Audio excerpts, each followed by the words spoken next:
ਸਤਨਾਮ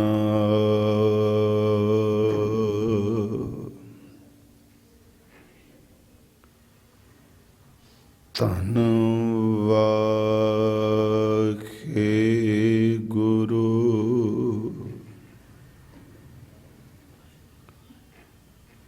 ਸਾਹਿਬ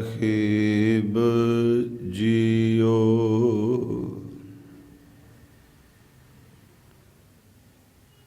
हम अवगुण भरे एक गुण नाही, अमृत छाड़ बिखै बिख खाई।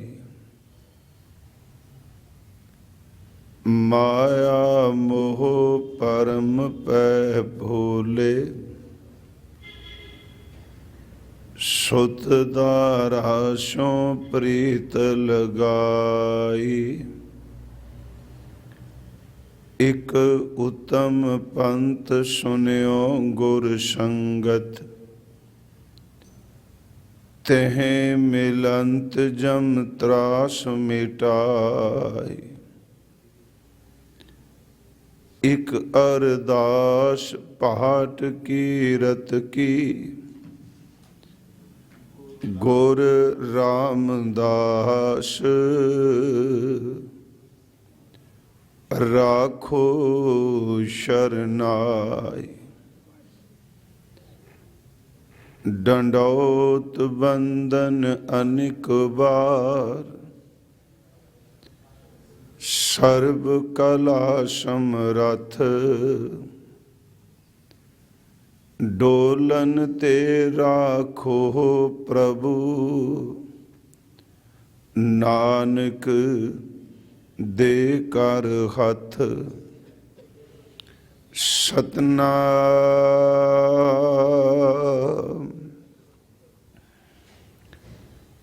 धन वाहिगुरू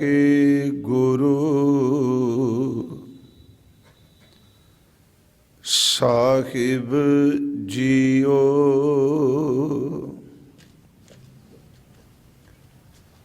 महला दूजा।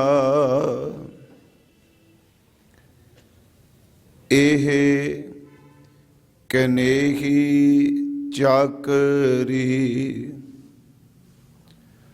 जित भाओ खसम ना जाए।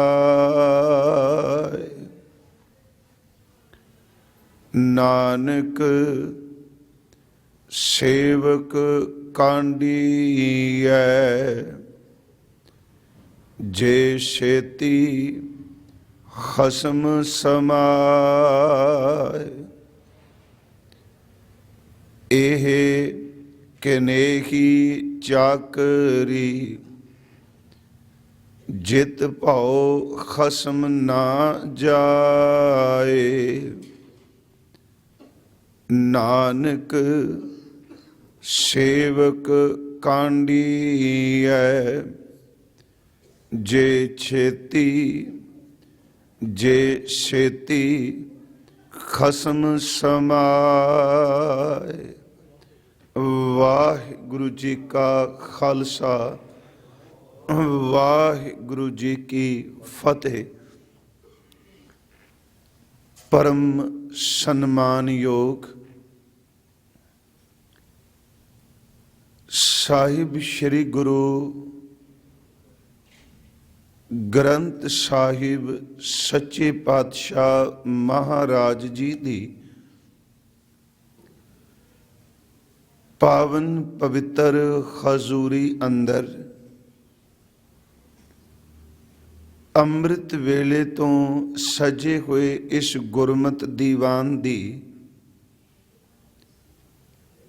ਆਪ ਜੀ ਹਾਜ਼ਰੀ ਭਰ ਰਹੇ ਹੋ। ਸਤਿਗੁਰੂ ਗੁਰੂ ਨਾਨਕ ਸਾਹਿਬ ਜੀ ਮਹਾਰਾਜ ਹਜ਼ੂਰ ਦੀ ਰਸਨਾ ਤੋਂ ਉਚਾਰਨ ਕੀਤੀ ਹੋਈ ਆਸਾ ਕੀ ਵਾਰ ਦੀ 23ਵੀਂ ਪੌੜੀ ਨਾਲ ਜੋ ਸ਼ਲੋਕ ਹਜ਼ੂਰ ਨੇ ਦਰਜ ਕੀਤੇ ਨੇ, ਇਹ ਦੋਨੋਂ ਸ਼ਲੋਕ ਸਤਿਗੁਰੂ ਗੁਰੂ ਅੰਗਦ ਦੇਵ ਜੀ ਮਹਾਰਾਜ ਉਹਨਾਂ ਦੀ ਮੁਬਾਰਕ ਰਸਨਾ ਤੋਂ ਉਚਾਰਨ ਕੀਤੇ ਹੋਏ ਨੇ। ਕੱਲ ਪਹਿਲੇ ਸ਼ਲੋਕ ਦੀ ਵਿਚਾਰ ਆਪਾਂ ਆਰੰਭ ਕੀਤੀ ਸੀ। ਅੱਜ ਦੂਸਰਾ ਸ਼ਲੋਕ ਆਪ ਜੀ ਨੇ ਸਰਵਣ ਕੀਤਾ ਹੈ। ਕੱਲ ਦੀ ਉਸ ਚੱਲ ਰਹੀ ਲੜੀ ਅਨੁਸਾਰ ਅੱਜ ਦੇ ਇਸ ਸ਼ਲੋਕ ਦੇ ਅਰਥ ਵੀ ਆਪਾਂ ਕਰ ਸਕੀਏ।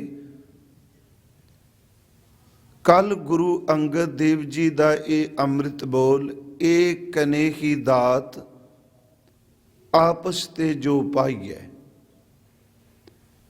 ਸਹਿ ਬਖਸ਼ਿਸ਼ ਕਰ ਰਹੇ ਨੇ। ਜਿਹੜੀ ਆਪਣੀ ਕਮਾਈ ਨਾਲ, ਆਪਣੇ ਉਦਮ ਨਾਲ, ਆਪਣੀ ਘਾਲਣਾ ਨਾਲ ਮਿਲੇ, ਉਸ ਨੂੰ ਦਾਤ ਨਹੀਂ ਕਿਹਾ ਜਾ ਸਕਦਾ।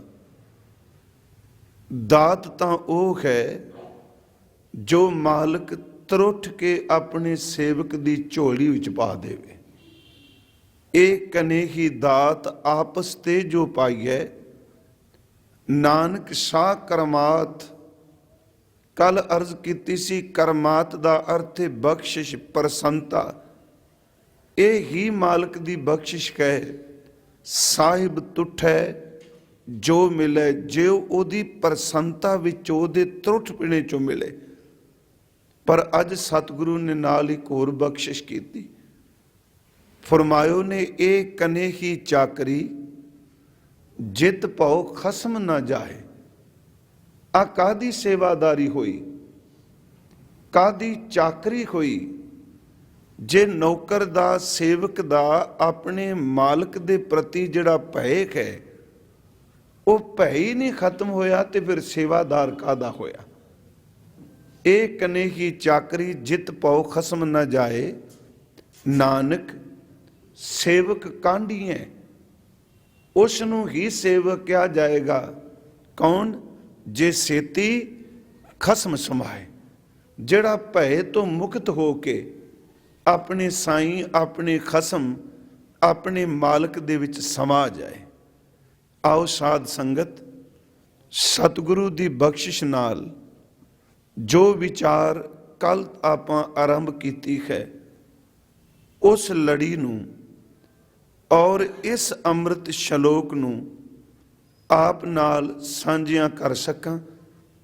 ਕਿਰਪਾ ਕਰੋ ਆਪ ਜੀ, ਅਸੀਸ ਬਖਸ਼ੋ। ਸਤਿਗੁਰੂ ਗੁਰੂ ਅੰਗਦ ਦੇਵ ਮਹਾਰਾਜ ਆਪ ਆਪਣੀ ਕਲਾ ਵਰਤਾਓ, ਆਪ ਵਿੱਚ ਵਰਤ ਕੇ ਵਿਚਾਰ ਕਰਾ ਲਵੋ। ਪਿਆਰ ਅਦਬ ਨਾਲ ਉਚਾਰਨ ਕਰੋ ਜੀ। ਸਤਨਾਮ ਸ੍ਰੀ ਵਾਹਿਗੁਰੂ ਜੀ। ਕਰੋ ਬਖਸ਼ਿਸ਼, ਫਿਰ ਉਚਾਰਨ ਕਰੋ ਜੀ। ਸਤਨਾਮ ਸ੍ਰੀ ਵਾਹਿਗੁਰੂ ਜੀ। ਕੱਲ ਜੋ ਵਿਚਾਰ ਆਪਾਂ ਆਰੰਭ ਕੀਤੀ ਸੀ, ਉਸ ਅਨੁਸਾਰ ਮਨੁੱਖ ਆਪਣੀ ਘਾਲਣਾ, ਆਪਣੀ ਕਮਾਈ ਨੂੰ ਹਉਮੈ ਨਾਲ ਜੋੜ ਕੇ ਇਹ ਸ਼ਬਦ ਵਰਤੇ ਕਿ ਇਹ ਦਾਤ ਤਾਂ ਸਾਨੂੰ ਮਿਲੀ ਜੇ ਅਸੀਂ ਕਮਾਈ ਕੀਤੀ ਹੈ। ਤਾਂ ਇਉਂ ਕਹਿ ਲਈਏ ਕਿ ਜਿਵੇਂ ਸੰਸਾਰਕ ਵਪਾਰ ਹੁੰਦਾ ਹੈ, ਜਿਵੇਂ ਸੰਸਾਰਕ ਸੰਘਰਸ਼ ਹੈ ਕਿ ਇਹਨਾਂ ਜੀਵਨ 'ਚ ਸਟਰਗਲ ਕੀਤੀ, ਇਹਨਾਂ ਸੰਘਰਸ਼ ਕੀਤਾ ਤਾਂ ਇੱਥੇ ਪਹੁੰਚੇ। ਹਜ਼ੂਰ ਕਹਿੰਦੇ ਲਫ਼ਜ਼ ਉਹ ਵੀ ਨਹੀਂ ਵਰਤਨੇ ਚਾਹੀਦੇ ਐਸੇ। ਜਿਹੜੀ ਦਾਤ ਹੈ ਉਹ ਕਿਸੇ ਕਮਾਈ ਦਾ ਇਵਜ਼ਾਨਾ ਨਹੀਂ, ਕਿਸੇ ਚੀਜ਼ ਦੇ ਬਦਲੇ ਨਹੀਂ ਮਿਲਦੀ। ਦਾਤ ਤਾਂ ਨਿਰੋਲ ਪਰਮਾਤਮਾ ਦੀ ਆਪਣੀ ਬਖਸ਼ਿਸ਼ ਹੈ। ਉਹ ਸਿਰਫ ਉਹਦੀ ਆਪਣੀ ਕਿਰਪਾ ਹੈ। ਉਸ ਦੀ ਕਿਰਪਾ ਨਾਲ ਜੋ ਮਿਲ ਜਾਏ ਉਹ ਹੀ ਦਾਤ ਹੈ। ਤੇ ਜੇ ਕਹੀਏ ਵੀ ਸਾਡੀ ਆਪਣੀ ਕਮਾਈ ਨਾਲ ਦਾਤ ਮਿਲੀ ਤੇ ਮਹਾਰਾਜ ਕਹਿੰਦੇ ਨੇ ਉਹਦੇ ਲਈ ਦਾਤ ਲਫ਼ਜ਼ ਨਹੀਂ ਵਰਤਿਆ ਜਾ ਸਕਦਾ। ਇਹ ਕਨੇਹੀ ਦਾਤ ਆਪਸ ਤੇ ਜੋ ਪਾਈਏ, ਜੋ ਆਪਣੇ ਆਪ ਤੋਂ ਆਪਣੀ ਕਮਾਈ ਨਾਲ ਪਾਈਏ। ਕੱਲ ਹਜ਼ੂਰ ਦੀ ਬਾਣੀ ਚੋਂ ਕੁਝ ਪ੍ਰਮਾਣ ਲਏ ਸਨ। ਦੇਖੋ ਸਤਿਗੁਰੂ ਗੁਰੂ ਨਾਨਕ ਸਾਹਿਬ ਦੇ ਘਰ ਦੀ ਗੁਰਮਤ, ਪ੍ਰਭੂ ਦੇ ਦਰ ਤੇ ਚੱਲਣ ਦਾ ਜਿਹੜਾ ਰਸਤਾ ਮਾਰਗ ਹੈ, ਜਿਹੜੇ ਇਸ ਮਾਰਗ ਦੇ ਪਾਂਧੀ ਨੇ, ਉਹ ਕਦੀ ਵੀ ਆਪਣੀ ਜ਼ਿੰਦਗੀ ਦੇ ਕਿਸੇ ਵੀ ਕਰਮ ਨੂੰ ਸੱਚ ਏਵੇਂ ਕਿ ਆਪਣੀ ਕਮਾਈ ਨਾਲ ਜੋੜ ਕੇ ਨਹੀਂ ਦੇਖਦੇ। ਆਪ ਗੁਰੂ ਗ੍ਰੰਥ ਸਾਹਿਬ ਦਾ ਪਾਠ ਕਰਦੇ ਹੋ, ਮੈਂ ਅੱਜ ਥੋੜੇ ਜਿਹੇ ਬੇਨਤੀ ਕਰਾਂਗਾ। ਉਹ ਸੰਸਾਰੀ ਦਾਤ ਨੂੰ ਵੀ ਰੱਬ ਦੀ ਬਖਸ਼ਿਸ਼ ਸਮਝਦੇ ਨੇ, ਉਹ ਕਰਤਾਰੀ ਦਾਤ ਨੂੰ ਵੀ ਰੱਬ ਦੀ ਬਖਸ਼ਿਸ਼ ਸਮਝਦੇ ਨੇ। ਸੱਚ ਇਹ ਵੇ ਕਿ ਗੁਰੂ ਗ੍ਰੰਥ ਸਾਹਿਬ ਦੀ ਬਾਣੀ ਜ਼ਿੰਦਗੀ 'ਚ ਆਈ ਕੋਈ ਦੁੱਖ ਸੁੱਖ ਔਕੜ ਨੂੰ, ਸਰੀਰਕ ਹੋਵੇ ਮਾਨਸਿਕ ਹੋਵੇ, ਉਸ ਦੁੱਖ ਸੁੱਖ ਔਕੜ ਨੂੰ ਵੀ ਰੱਬ ਦੀ ਦਾਤ ਸਮਝਦੀ ਹੈ। ਹਾਂ, ਇੱਕ ਗੱਲ ਪੱਕੀ ਹੈ ਕਿ ਗੁਰੂ ਗ੍ਰੰਥ ਸਾਹਿਬ ਵਿੱਚ ਜੇ ਔਗਣ ਹਨ ਉਹਨੂੰ ਆਪਣੇ ਕਰਮਾਂ ਨਾਲ ਜੋੜ ਲੈਂਦੇ ਨੇ, ਤੇ ਜਿਤਨੀਆਂ ਦਾਤਾਂ ਨੇ ਉਹਨੂੰ ਰੱਬ ਦੀ ਕਿਰਪਾ ਨਾਲ ਜੋੜ ਲੈਂਦੇ ਨੇ। ਇਹਨੂੰ ਅਸੀਂ ਬਾਣੀ 'ਚ ਫਿਰ ਦੇਖਦੇ ਹਾਂ ਥੋੜਾ ਜਿਹਾ। ਅਸੀਂ ਗੁਰੂ ਅਰਜੁਨ ਸਾਹਿਬ ਦਾ ਇੱਕ ਅੰਮ੍ਰਿਤ ਬੋਲ ਪੜ੍ਹਨੇ ਆ ਰੋਜ਼ ਰਹਿਰਾਸ ਸਾਹਿਬ ਜੀ ਦੇ ਪਾਠ 'ਚ। ਉਹ ਹੈ ਬਖਸ਼ਿਸ਼। ਹਜ਼ੂਰ ਦਾ ਇਹ ਅੰਮ੍ਰਿਤ ਸ਼ਲੋਕ, ਤੇਰਾ ਕੀਤਾ ਜਾਤੋ ਨਾਹੀ, ਇਹ ਹੈ ਬਖਸ਼ਿਸ਼। ਮੈਂ ਤੇਰੇ ਕੀਤੇ ਨੂੰ ਜਾਣਿਆ ਨਹੀਂ, ਇਹਦਾ ਅਰਥ ਜੋ ਕੁ ਤੁਸੀਂ ਮੇਰੇ ਤੇ ਪਰਉਪਕਾਰ ਕੀਤਾ, ਮੈਂ ਇੰਨਾ ਕਿਰਤ ਕਣ ਮੈਂ ਕੁਛ ਵੀ ਨਹੀਂ ਜਾਣਿਆ। ਹਾਂ, ਜਦੋਂ ਮੈਨੂੰ ਕਿਤੇ ਥੋੜੀ ਬਾਤੀ ਦੁੱਖ ਆਇਆ ਫਿਰ ਮੈਂ ਉਸ ਚੀਜ਼ ਨੂੰ ਮਹਿਸੂਸ ਕੀਤਾ, ਪਰ ਮੈਂ ਉਦੋਂ ਵੀ ਤੇਰਾ ਸ਼ੁਕਰ ਨਹੀਂ ਕੀਤਾ। ਤੂੰ ਮੈਨੂੰ ਸਵਾਸ ਦਿੱਤੇ, ਮੇਰੀ ਜ਼ਿੰਦਗੀ 'ਚ ਤੰਦਰੁਸਤੀ 'ਚ ਮੈਂ ਸਵਾਸ ਲਏ, ਪਰ ਮੈਂ ਉਦੋਂ ਨਹੀਂ ਜਾਣਿਆ ਇਹ ਸਵਾਸ ਕਿਤਨਾ ਕੁ ਕੀਮਤੀ ਹੈ। ਜਿਸ ਦਿਨ ਸਵਾਸ ਰੁਕਣ ਲੱਗੇ, ਜਿਸ ਦਿਨ ਹਸਪੀਟਲ ਵਿੱਚ ਆਕਸੀਜਨ ਲਾ ਕੇ ਡਾਕਟਰ ਉਸ ਸਵਾਸਾਂ ਦੇ ਵੀ ਪੈਸੇ ਵਸੂਲਣ ਲੱਗਾ, ਉਦੋਂ ਕਿਸੇ ਸਮਝ ਪਈ ਵੀ ਰੱਬ ਨੇ ਕਿੰਨੇ ਕੁ ਕੀਮਤੀ ਸਵਾਸ ਦਿੱਤੇ ਸਨ। ਪਹਿਲਾਂ ਨਹੀਂ ਸਮਝ ਪਈ। ਆ ਤੂੰ ਖਵਾ ਦਿੱਤੀ ਜਿਸ 'ਚ ਮੈਂ ਸਵਾਸ ਲੈਣਾ ਵਾਂ, ਅੱਜ ਮੈਨੂੰ ਸਮਝ ਨਹੀਂ। ਪਰ ਜਿਸ ਦਿਨ ਕਿਤੇ ਇਸ ਹਵਾ ਦੀ ਦੂਸ਼ਿਤ ਨੇ ਮੇਰੇ ਸਰੀਰ ਤੇ ਰੋਗ ਦਾ ਅਸਰ ਪਾਇਆ, ਉਦੋਂ ਸਮਝ ਪਈ ਵੀ ਇਹ ਸੀਤਲ ਪਵਨਾਂ ਦੀ ਕੀਮਤ ਕੀ ਹੈ। ਤੁਸੀਂ ਪਾਣੀ ਦਿੱਤਾ, ਸੱਚ ਇਹ ਵੇ ਮੈਂ ਤੇਰੀ ਹਰ ਦਿੱਤੀ ਹੋਈ ਦਾਤ ਨੂੰ, ਤੇਰੇ ਕੀਤੇ ਨੂੰ ਜਾਣੀ ਨਹੀਂ। ਸਰੀਰ ਤੋਂ ਲੈ ਕੇ ਸੰਸਾਰ ਤੱਕ ਜੋ ਕੋਈ ਤੂੰ ਕੀਤਾ, ਸੱਚੀ ਮੁੱਚੀ ਨੇ ਮੈਂ ਜਾਣਿਆ ਮੈਂ ਇਸ ਦੇ ਲਾਇਕ ਨਹੀਂ ਸਾਂ ਜਿਹੜੀ ਦਾਤ ਤੁਸੀਂ ਮੇਰੀ ਝੋਲੀ ਵਿੱਚ ਪਾ ਦਿੱਤੀ। ਮੈਨੂੰ ਯਾਦ ਹੈ ਕਿ ਗੁਰਮੁਖ ਪਿਆਰੇ ਕਹਿੰਦੇ ਹੁੰਦੇ ਸਨ ਕਿ ਅਰਦਾਸ ਕਰਦਿਆਂ ਮਿਲ ਜਾਏ ਤਾਂ ਵੀ ਸਿਮਰਨ, ਤੇ ਨਾ ਮਿਲੇ ਤਾਂ ਵੀ ਸਿਮਰਨ। ਭਾਵੇਂ ਚਲੋ ਅੱਜ ਕੱਲ ਲਿਖਿਆ ਹੁੰਦਾ ਹੈ ਸੁੱਖ ਵੇਲੇ ਸਿਮਰਨ, ਦੁੱਖ ਵੇਲੇ ਅਰਦਾਸ, ਇਸ ਤਰ੍ਹਾਂ ਕਰਕੇ ਸਟਿਕਰਾਂ ਤੇ ਲਿਖਿਆ ਨਾ। ਹੁਣ ਜੇ ਗੁਰਮਤ ਦੇ ਨਜ਼ਰੀਏ ਨਾਲ ਦੇਖੋ ਨਾ, ਸਿੱਖ ਹਰ ਹਾਲਤ ਵਿੱਚ, ਦੁੱਖ ਹੋਵੇ ਸੁੱਖ ਹੋਵੇ, ਕੋਈ ਵੇਲਾ ਹੋਵੇ, ਉਹ ਸਿਮਰਨ ਤੇ ਅਰਦਾਸ ਦਾ ਕਦੀ ਪੱਲਾ ਨਹੀਂ ਛੱਡਦਾ। ਸੱਚ ਇਹ ਵੇ ਸਿਮਰਨ ਆਪਣੇ ਆਪ ਵਿੱਚ ਅਰਦਾਸ ਬਣ ਜਾਂਦਾ ਹੈ, ਬੋਲਣ ਦੀ ਲੋੜ ਨਹੀਂ ਪੈਂਦੀ। ਜਦੋਂ ਆਪ ਵਾਰ-ਵਾਰ ਵਾਹਿਗੁਰੂ ਨੂੰ ਸੰਬੋਧਨ ਕਰਕੇ ਆਵਾਜ਼ ਮਾਰੋਗੇ, ਤੁਹਾਡੀ ਸਾਡੀ ਆਵਾਜ਼ ਵੀ ਅਰਦਾਸ ਬਣ ਜਾਏਗੀ। ਜਿਵੇਂ ਅਸੀਂ ਸਤਿਗੁਰੂ ਦਾ ਇੱਕ ਬਚਨ ਪੜ੍ਹਦੇ ਹਾਂ ਤਿਲੰਗ ਰਾਗ 'ਚ, ਉਹ ਬਚਨ ਹੈ ਯਕ ਅਰਜ਼ ਗੁਪਤਮ ਪੇਸ਼ ਤੋਂ ਦਰ ਗੋਸ਼ ਕੁਨ ਕਰਤਾਰ। ਯਕ ਦਾ ਅਰਥ ਇੱਕ, ਹੇ ਮਾਲਕ ਮੈਂ ਤੇਰੇ ਚਰਨਾਂ 'ਚ ਇੱਕ ਅਰਦਾਸ ਕਰਨ ਆਇਆ, ਤੇਰੇ ਸਨਮੁਖ ਮੈਂ ਇੱਕ ਅੰਦਰ ਦੀ ਵੇਦਨਾ ਦੱਸਣ ਆਇਆ, ਤੇ ਆਪਣੇ ਕੰਨ ਦੇ ਕੇ ਮੇਰੀ ਅਰਦਾਸ ਸੁਣ। ਯਕ ਅਰਜ਼ ਗੁਪਤਮ ਪੇਸ਼ ਤੋਂ ਦਰ ਗੋਸ਼ ਕੁਨ ਕਰਤਾਰ, ਗੋਸ਼ਦਾਰ ਤੇ ਹੱਥ, ਵਾਹਿਗੁਰੂ ਕੰਨ। ਹੇ ਪਰਮਾਤਮਾ ਤੂੰ ਆਪਣੇ ਕੰਨ ਦੇ ਕੇ ਮੇਰੀ ਅਰਦਾਸ ਸੁਣ। ਤੇ ਮੈਂ ਹੈਰਾਨ ਹੋਇਆ, ਅਗਲੀ ਤੁਕ ਵਿੱਚ ਗੁਰਦੇਵ ਨੇ ਮੰਗਿਆ ਕੁਛ ਵੀ ਨਹੀਂ। ਆਮ ਤੌਰ ਤੇ ਕਹਾਂਗੇ ਅਰਦਾਸ ਵੀ ਜਾਂ ਸੁੱਖ ਮੰਗਾਂਗੇ, ਤੰਦਰੁਸਤੀ ਮੰਗਾਂਗੇ, ਪਦਾਰਥ ਮੰਗਾਂਗੇ। ਅਗਲੇ ਸ਼ਬਦ ਧਿਆਨ ਦਿਆ ਜੇ, कि यक अर्ज गुप्तम पेश तो दर गोश कुन करतार। अगले बच्चे ने खक्का कबीर करीम तू बेऐब परवदगार, इच कुछ मंगया? ਇਹਦੇ 'ਚ ਤਾਂ ਕਿਹਾ ਹੀ ਨਹੀਂ ਕਿ ਤੂੰ ਮੈਨੂੰ ਰੋਟੀ ਦੇ, ਤੂੰ ਮੈਨੂੰ ਆਹ ਕੁਛ ਦੇ। ਮੈਨੂੰ ਇਸ ਤੁਕ ਨੂੰ ਪੜ੍ਹ ਕੇ ਇੱਕ ਗੱਲ ਮਹਿਸੂਸ ਹੋਈ ਕਿ ਅਸਲ 'ਚ ਸਿੱਖ ਦੀ ਸਿਮਰਨ ਵੀ ਅਰਦਾਸ ਬਣ ਜਾਂਦਾ ਹੈ। ਇਸ ਅਰਦਾਸ ਵਿੱਚ ਕਹਿਣ ਲੱਗੇ, ਮਾਲਕ ਤੇਰੇ ਤੋਂ ਤੂੰ ਸੱਚ ਹੈ, ਤੂੰ ਕਰੀਮ ਹੈ, ਤੂੰ ਕਬੀਰ ਹੈ, ਤੈਨੂੰ ਕੋਈ ਐਬ ਨਹੀਂ, ਤੂੰ ਰਹਿਮ ਦਿਲ ਹੈ।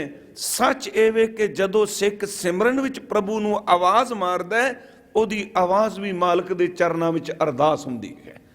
ਸਿਮਰਨ ਵਿੱਚੋਂ ਜਿਹੜੀ ਅਰਦਾਸ ਨਿਕਲਦੀ ਹੈ ਉਹ ਇੱਕ ਖਿਣ ਦੀ ਅਰਦਾਸ, ਉਹ ਕੋਈ 2 ਘੰਟੇ ਜਾਂ 5-7 ਮਿੰਟ ਹੱਥ ਜੋੜ ਕੇ ਖਲੋਣ ਦੀ ਅਰਦਾਸ ਨਹੀਂ। ਇੱਕ ਫੁਰਨਾ ਵੀ ਕਿਤੇ ਅਰਦਾਸ ਬਣ ਜਾਏ ਤੇ ਇੱਕ ਫੁਰਨਾ ਚੇਤੇ ਰੱਖਿਓ, ਘੰਟਿਆਂ ਬੱਧੀ ਖਲੋ ਕੇ ਸ਼ਬਦ ਬੋਲਣ ਦੇ ਕੋਈ ਅਰਥ ਨਹੀਂ ਰਹਿੰਦੇ। ਇੱਕ ਫੁਰਨਾ ਕਿਤੇ ਅੰਦਰੋਂ ਅਰਦਾਸ ਦਾ ਨਿਕਲ ਆਵੇ। ਇੱਥੇ ਸਾਹਿਬ ਨੇ ਕਿਹਾ, ਯਕ ਅਰਜ਼ ਗੁਪਤਮ ਪੇਸ਼ ਤੋਂ ਦਰਗੋਸ਼ ਕੁਨ ਕਰਤਾਰ। ਹੱਕਾ ਕਬੀਰ ਕਰੀਮ ਤੂੰ ਬੇਐਬ ਪਰਵਦਗਾਰ। ਉਹਦੇ ਵਿੱਚ ਰੱਬ ਦੀ ਸਿਫਤ ਹੈ। ਮੈਂ ਬੇਨਤੀ ਕਰ ਲੱਗਾ, ਉਸ ਵਿਸ਼ੇ ਤੋਂ ਦੂਰ ਨਹੀਂ ਜਾਵਾਂਗਾ ਕਿ ਹਰ ਚੀਜ਼ ਨੂੰ ਉਹਦੀ ਬਖਸ਼ਿਸ਼ ਨਾਲ ਜੋੜ ਕੇ ਵੇਖੀ।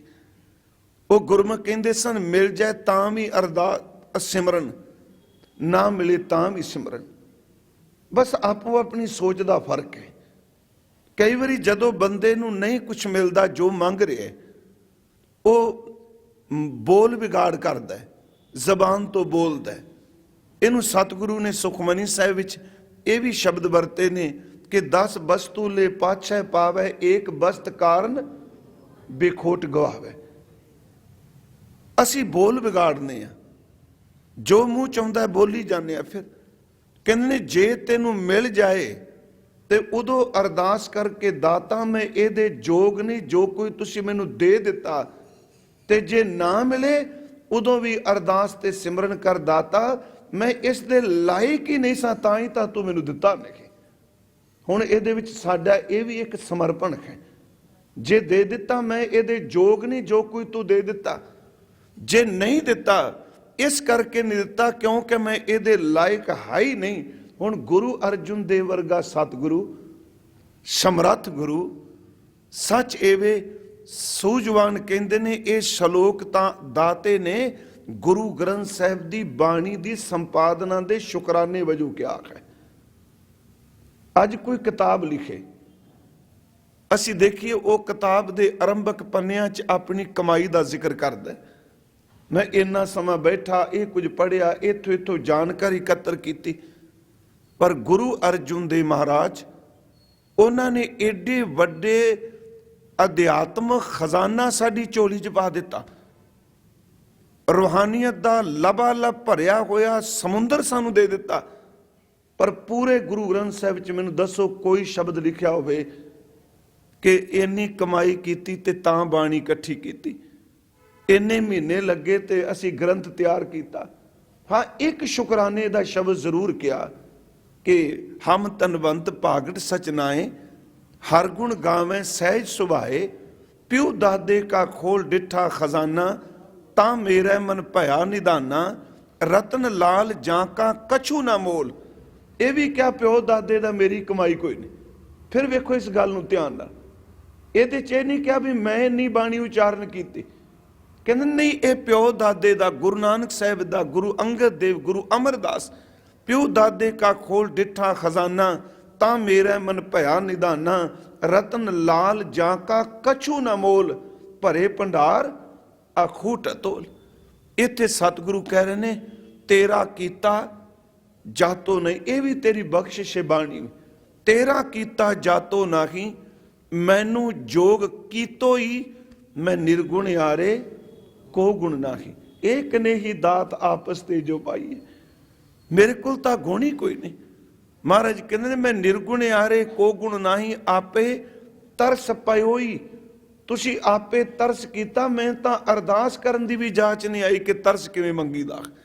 ਆਪੇ ਤਰਸ ਪਇਓਈ, ਤਰਸ ਪਿਆ ਮਿਹਰ ਆਮਦ ਹੋਈ, ਸਤਿਗੁਰ ਸੱਜਣ ਮਿਲਿਆ। ਸਭ ਤੋਂ ਵੱਡਾ ਤੁਸੀਂ ਤਰਸ ਕੀਤਾ, ਮੇਰੇ ਤੇ ਮਿਹਰ ਕੀਤੀ। ਉਹ ਮੇਰੇ ਕੀਤੀ ਮੈਨੂੰ ਸਤਿਗੁਰੂ ਸੱਜਣ ਮਿਲਾ ਦਿੱਤਾ।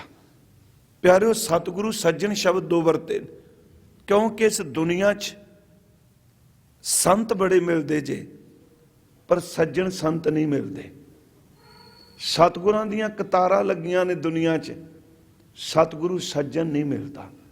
ਬਾਬਾ ਜੀ ਨੇ ਬਾਣੀ 'ਚ ਵੀ ਕਿਹਾ ਜੀ ਕਿ ਨਾਨਕ ਦੁਨੀਆ ਕੈਸੀ ਹੋਈ, ਸਾਲਕ ਮਿੱਤ ਨਾ ਰਹਿਓ ਕੋਈ। ਸਾਲਕ ਮਿੱਤ ਦਾ ਅਰਥ ਹੈ ਉਹ ਸੱਜਣ, ਉਹ ਸੰਤ ਜਿਹੜਾ ਸੱਜਣ ਹੋਵੇ, ਮਿੱਤਰ ਹੋਵੇ। ਅੱਜ ਅੱਗੇ ਆਉਣਾ ਕਿ ਜੇ ਭੈ ਹੀ ਦੂਰ ਨਾ ਹੋਇਆ ਤੇ ਕਾਹਦਾ ਸਿੱਖ ਹੋਇਆ। ਇਹ ਬੜਾ ਰਮਜ ਭਰਿਆ ਬੋਲ ਹੈ। ਹਜ਼ੂਰ ਸੱਚੇ ਪਾਤਸ਼ਾਹ ਮਹਾਰਾਜ ਬਖਸ਼ਿਸ਼ ਕਰ ਰਹੇ ਨੇ, ਕਹਿੰਦੇ ਸਤਿਗੁਰ ਸੱਜਣ ਮਿਲਿਆ, ਪਰ ਸਭ ਕੁਝ ਲੈ ਕੇ ਵੀ ਫਿਰ ਕਹਿੰਦੇ ਨਾਨਕ ਨਾਮ ਮਿਲੇ ਤਾਂ ਜੀਵਾਂ। ਤੁਸੀਂ ਨਾਮ ਦੇ ਦਿਓ ਮੈਨੂੰ, ਮੇਰੇ 'ਚ ਗੁਣ ਕੋਈ ਨਹੀਂ ਮੈਂ ਮੰਗਾ। ਨਾਨਕ ਨਾਮ ਮਿਲੇ ਤਾਂ ਜੀਵਾ, ਤਨ ਮਨ ਥੀਵੈ ਖਰਿਆ। ਜਿਹੜੀ ਦਾਤ ਹੈ ਨਰੋਲ ਉਹਦੀ ਬਖਸ਼ਿਸ਼ ਹੈ। ਕੱਲ ਵੀ ਮੈਂ ਕਰਜ਼ ਕੀਤੀ ਸੀ ਇੱਕ ਪੌੜੀ, ਮੈਂ ਆਪ ਜੀ ਨੂੰ ਜ਼ਰੂਰ ਸੁਣਾਣੀ ਚਾਹਨਾ। ਭਾਈ ਗੁਰਦਾਸ ਸਾਹਿਬ ਜੀ ਦੀ ਉਹ ਪਹਿਲੀ ਵਾਰ ਦੀ ਪੌੜੀ ਹੈ। ਉਸ ਵਿੱਚ ਗੁਰੂ ਨਾਨਕ ਸਾਹਿਬ, ਗੁਰੂ ਅੰਗਦ ਦੇਵ ਤੇ ਗੁਰੂ ਅਮਰਦਾਸ ਦੀ ਗੁਰਗੱਦੀ ਦਾ ਜ਼ਿਕਰ ਹੈ। ਖਾਸ ਕਰਕੇ ਗੁਰੂ ਅੰਗਦ ਦੇਵ ਤੇ ਗੁਰੂ ਅਮਰਦਾਸ ਦਾ। ਉਹ ਪੌੜੀ ਹੈ, ਸੋਈ ਟਿੱਕਾ ਛਤਰ ਸਿਰ, ਸੋਈ ਸੱਚਾ ਤਖਤ ਵਿਰਾਈ। ਗੁਰ ਨਾਨਕ ਹੰਦੀ ਮੋਰ ਹੱਥ, ਗੁਰ ਅੰਗਦ ਦੀ ਦੋਈ ਫਿਰਾਈ। ਇਹ ਇਸ ਗੱਲ ਨੂੰ ਧਿਆਨ ਨਾਲ ਫਿਰ ਸੁਣਿਓ। ਕਹਿੰਦੇ ਨੇ ਉਹੀ ਟਿੱਕਾ ਮੱਥੇ ਦਾ ਨੂਰ, ਉਹੀ ਸਿਰ ਦਾ ਛਤਰ ਤੇ ਉਹੀ ਤਖਤ ਜਿਹੜਾ ਗੁਰੂ ਨਾਨਕ ਸਾਹਿਬ ਵਾਲਾ ਹੈ। ਗੁਰੂ ਨਾਨਕ ਸਾਹਿਬ ਦੇ ਹੱਥ ਦੀ ਜਿਹੜੀ ਮੋਹਰ ਹੈ, ਮੋਹਰ ਦਾ ਅਰਥ ਛਾਪ, ਸਟੈਂਪ ਜਿਹਨੂੰ ਆਪਾਂ ਕਹਿੰਦੇ। ਇੱਥੇ ਸਟੈਂਪ ਦਾ ਅਰਥ ਨਿਰਾਰਥਕ ਨਹੀਂ ਕਰਨਾ। ਯਾਦ ਰੱਖਿਓ, ਦੁਨੀਆ 'ਚ ਅੱਜ ਸਟੈਂਪ ਦੇ ਅਰਥ ਨਿਰਾਰਥਕ ਨੇ। ਜਿਸ ਬੰਦੇ ਦੀ ਕੋਈ ਕੀਮਤ ਨਾ ਹੋਵੇ, ਸਿਰਫ ਰੁਤਬਾ ਹੋਵੇ, ਅਸੀਂ ਕਹਿੰਦੇ ਛੱਡੋ ਇਹ ਤਾਂ ਕੱਲੀ ਸਟੈਂਪ ਹੀ ਹੈ, ਇਹ ਤਾਂ ਮੋਹਰ ਹੈ। ਪਰ ਉੱਥੇ ਮੋਹਰ ਦਾ ਅਰਥ ਫੋਕੀ ਸਟੈਂਪ ਨਹੀਂ।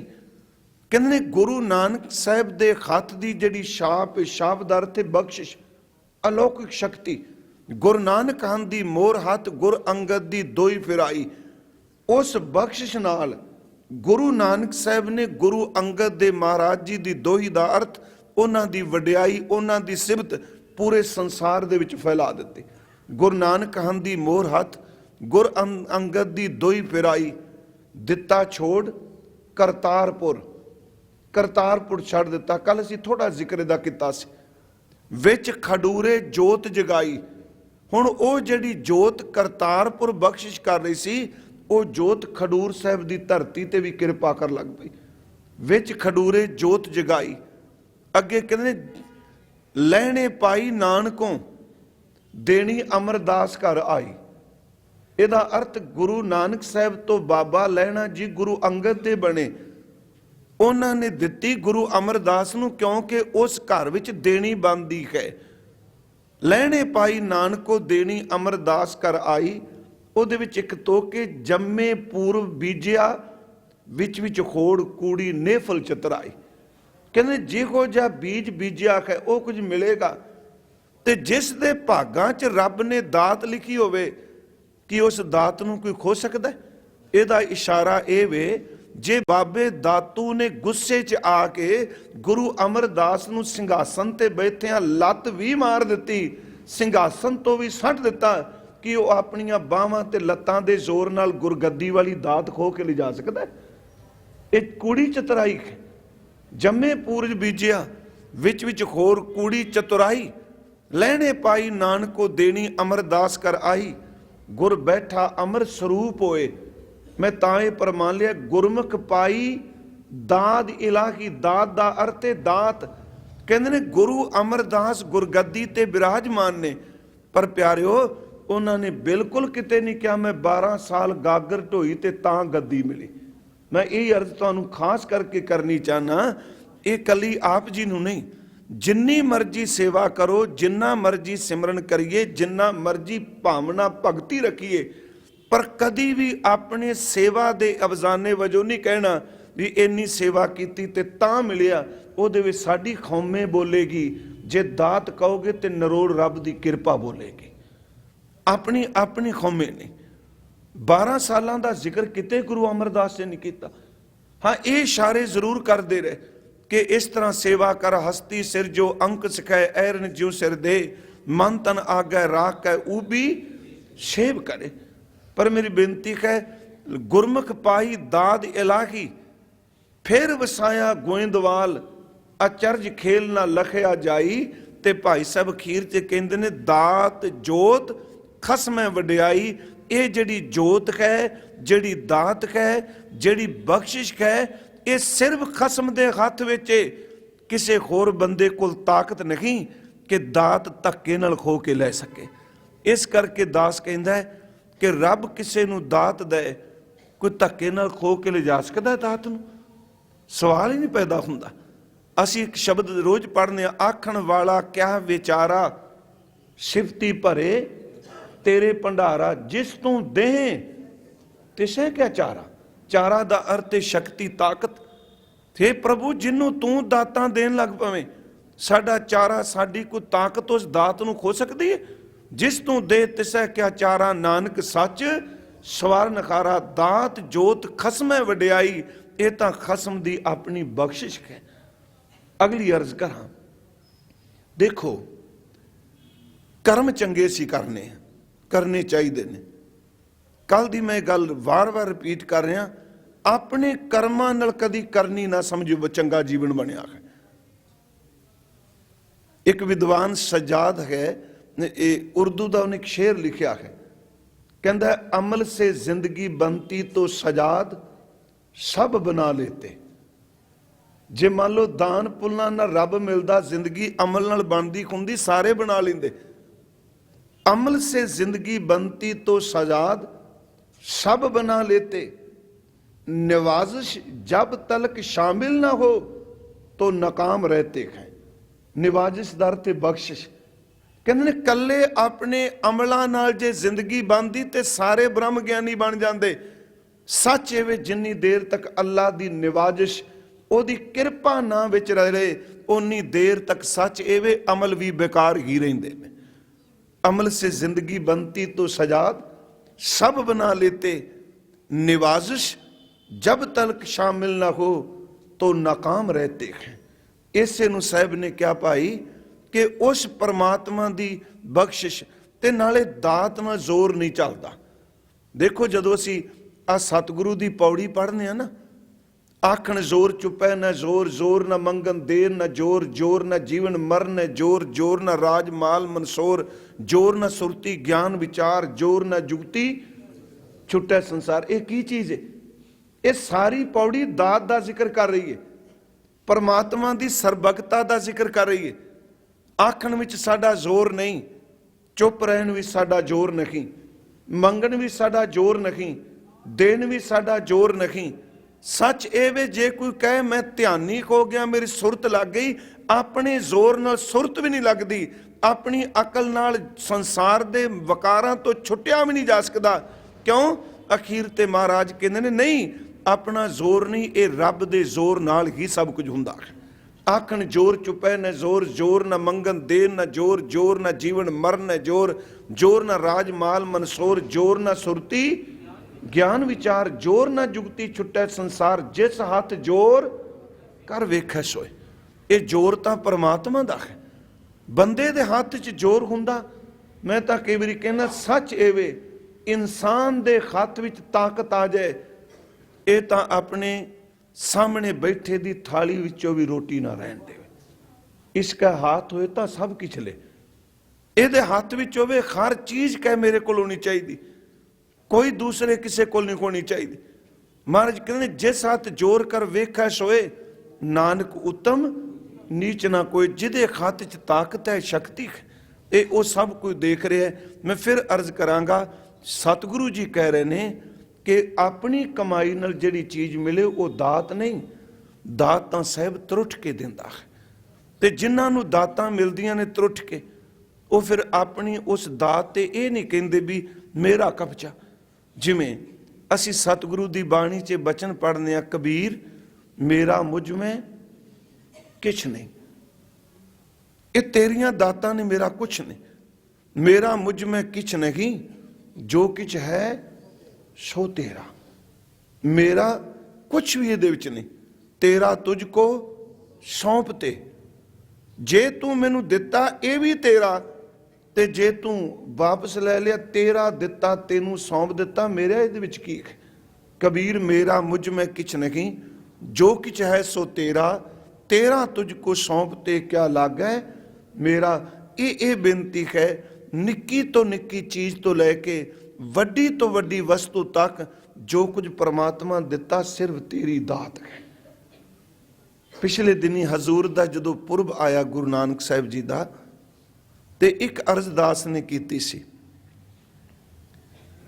ਉਹ ਇੱਕ ਵਾਰ ਅੱਗੇ ਵੀ ਇੱਥੇ ਕੀਤੀ ਸੀ। ਜਦੋਂ ਮਹਾਰਾਜ 20 ਰੁਪਈਆਂ ਦਾ ਸੱਚਾ ਸੌਦਾ ਕਰਕੇ ਆਏ, ਲੰਗਰ ਲਾ ਕੇ ਆਏ ਸੱਚੇ ਪਾਤਸ਼ਾਹ, ਤੇ ਮੇਰੇ ਮਨ 'ਚ ਇੱਕ ਆਇਆ ਕਿ ਬਾਪੂ ਦੇ ਪੈਸੇ ਬੇਈਮਾਨੀ ਦੇ ਨਹੀਂ ਸਨ। ਦੇਖੋ ਅਸੀਂ ਕਹਿੰਦੇ ਬਾਬਾ ਜੀ ਨੇ 20 ਰੁਪਈਆਂ ਦਾ ਲੰਗਰ ਲਾਇਆ, ਪਰ ਦਿੱਤੇ ਤੇ ਪਿਤਾ ਜੀ ਨੇ ਸਨ ਨਾ। ਪਿਤਾ ਜੀ ਨੇ ਦੇ ਕੇ ਕਿਹਾ ਪੁੱਤਰ ਜਾ ਸੌਦਾ ਕਰਕੇ ਆਵੀਂ ਨਫੇ ਵਾਲਾ। ਜੇ ਪਿਤਾ ਸੱਕੇ ਬਾਪ ਦੇ ਪੈਸੇ ਬੇਈਮਾਨੀ ਦੇ ਹੁੰਦੇ, ਬਾਬੇ ਨੇ ਕਦੀ ਲੰਗਰ ਨਹੀਂ ਸੀ ਲਾਣਾ। ਉਹਨੇ ਕਹਿਣਾ ਸੀ ਨਾ, ਇਸ ਕਮਾਈ 'ਚ ਗਰੀਬਾਂ ਦਾ ਖੂਨ ਹੈ, ਇਹ ਮੈਂ ਕਿਸੇ ਨੂੰ ਨਹੀਂ ਦਿਆਂਗਾ, ਨਾ ਮੈਂ ਸੌਦਾ ਕਰਾਂਗਾ। ਕਿਉਂਕਿ ਸਾਡੇ ਬੰਦੇ ਜੋ ਸੱਚਾ ਸੌਦਾ ਹੁੰਦਾ ਬਾਬਾ ਕਾਲੂ ਸਾਹਿਬ ਨੂੰ ਹੋਰ ਢੰਗ ਨਾਲ ਪੇਸ਼ ਕਰਨੇ ਹਨ। ਪਰ ਇੱਕ ਇਹਦੇ 'ਚ ਨੁਕਤਾ ਹੈ, ਇਹਦੇ 'ਚ ਇਉਂ ਕਹਿ ਲਓ ਇੱਕ ਰਮਜ ਹੈ। ਜੇ ਮੰਨ ਲਓ ਉਹ ਪੈਸਾ ਬੇਈਮਾਨੀ ਦਾ ਹੁੰਦਾ, ਉਹ ਪੈਸਾ ਕਿਸੇ ਦੇ ਪਾਪ ਦਾ ਹੁੰਦਾ, ਉਹ ਪੈਸਾ ਕਿਸੇ ਦਾ ਧੱਕੇ ਨਾਲ ਖੋਹ ਕੇ ਬਾਬਾ ਕਾਲੂ ਸਾਹਿਬ ਦੇ ਕੋਲ ਹੁੰਦਾ, ਤੇ ਚੇਤੇ ਰੱਖਿਓ ਏਡੀ ਵੱਡੀ ਬਰਕਤ ਪੈਣੀ ਨਹੀਂ ਸੀ। ਠੀਕ ਹੈ ਬਾਪੂ ਨੇ ਝਿੜਕਿਆ, ਬਾਪ ਹੈ, ਪਰ ਉਹਦੇ ਪੈਸੇ 'ਚ ਬੇਈਮਾਨੀ ਨਹੀਂ ਸੀ। ਉਹਨਾਂ 20 ਰੁਪਈਆਂ 'ਚ ਬੇਈਮਾਨੀ ਨਹੀਂ ਸੀ, ਕਿਉਂਕਿ ਬੇਈਮਾਨੀ ਵਾਲਾ ਪੈਸਾ ਬਾਬਾ ਪਕੜਨਾ ਕਿੱਥਾ। ਭਾਵੇਂ ਬਾਪ ਪਿੱਛੇ ਉਹਨੇ ਕਹਿਣਾ ਨਹੀਂ, ਕਹਿ ਦੇਣਾ ਸੀ ਬਾਪੂ ਤੇਰੇ ਪੈਸੇ 'ਚ ਇਮਾਨਦਾਰੀ ਨਹੀਂ। ਮੈਂ ਕਹਿੰਦਾ ਪਹਿਲੀ ਗੱਲ ਤਾਂ ਉਹ 20 ਰੁਪਈਏ ਬਾਬਾ ਕਾਲੂ ਸਾਹਿਬ ਦੀ ਹੱਕ ਹਲਾਲ ਦੀ ਕਮਾਈ, ਦਸਾਂ ਨਵਾਂ ਦੀ ਕਿਰਤ ਹੈ। ਸਤਿਗੁਰੂ ਜਾਂਦੇ ਨੇ, ਸੌਦਾ ਕਰਕੇ ਆਉਂਦੇ ਨੇ, ਚਲੋ ਲੰਗਰ ਲਾਇਆ, ਸੌਦਾ ਕੀਤਾ, ਏਡਾ ਵੱਡਾ ਸੌਦਾ ਕਰ ਦਿੱਤਾ। ਮੈਂ ਕਹਿੰਦਾ ਦੋ ਚੀਜ਼ਾਂ ਗੁਰਮੁਖੋ ਚੇਤੇ ਰੱਖੋ, ਜਦੋਂ ਸਰੀਰਕ ਖੁਰਾਕ ਦੀ ਲੋੜ ਪਈ, ਉਹਨੇ 20 ਰੁਪਈਆਂ 'ਚ ਇੰਨੀ ਕੁ ਬਰਕਤ ਪਾ ਦਿੱਤੀ, ਸਿੱਖਾਂ ਦੇ ਘਰਾਂ 'ਚ ਅੱਜ ਵੀ ਰੋਟੀ ਨਹੀਂ ਮੁੱਕਦੀ ਪਈ। ਜਦੋਂ ਘਰ ਵੀ ਲੰਗਰ ਛਕੀਏ, ਇਉਂ ਛਕੀਏ ਜਿਵੇਂ ਗੁਰਦੁਆਰੇ ਛਕਨੇ ਪੈਣ, ਵੀ ਤੇਰੀ ਦਿੱਤਾ ਹੈ। ਇੱਕ ਤਾਂ ਸਰੀਰਕ ਖੁਰਾਕ 'ਚ ਕਦੀ ਤੋਟਾ ਨਹੀਂ ਪਿਆ, ਤੇ ਦੂਜਾ ਜੋ ਬਾਬੇ ਜੀ ਨੇ ਰੂਹਾਨੀਅਤ ਦੇ ਦਿੱਤੀ, ਇਹਦੇ 'ਚ ਵੀ ਕਦੀ ਤੋਟਾ ਨਹੀਂ।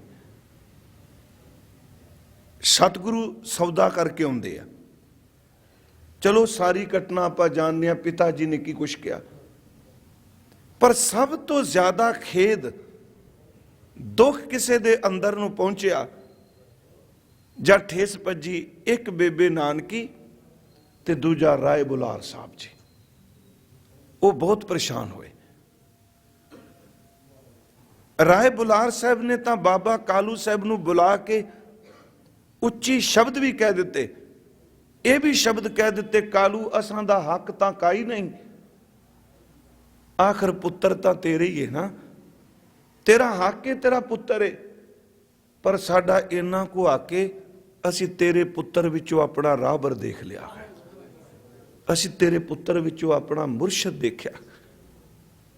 ਮੈਂ ਤੈਨੂੰ ਉਸ ਦਿਨ ਵੀ ਕਿਹਾ ਸੀ, ਸ਼ਬਦ ਬੜੇ ਸੋਹਣੇ ਕਹਿ ਰਾਏ ਜੀ, ਮੈਂ ਤੈਨੂੰ ਇਸ ਦਿਨ ਵੀ ਕਿਹਾ ਸੀ, ਦੇਖੀ ਇਹਨੂੰ ਝਿੜਕੀ ਨਾ, ਇਹਦੇ ਕਰਕੇ ਮੇਰੀ ਤਲਵੰਡੀ ਵਸਦੀ ਹੈ।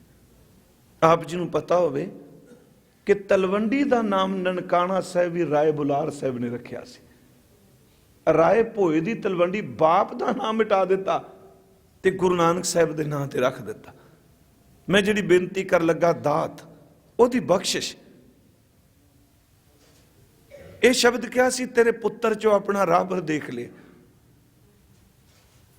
ਬਾਬਾ ਕਾਲੂ ਸਾਹਿਬ ਨੇ ਕਿਹਾ, ਦੇਖੋ ਰਾਏ ਜੀ ਤੁਸੀਂ ਬਜ਼ੁਰਗ ਹੋ, ਮੈਨੂੰ ਤੁਸੀਂ ਝਿੜਕ ਰਹੇ ਹੋ, ਨਾਨਕ ਨੂੰ ਕੁਛ ਨਹੀਂ ਕਹਿ ਰਹੇ, 20 ਰੁਪਈਏ ਐਵੇਂ ਬਣ ਜਾਂਦੇ ਨੇ।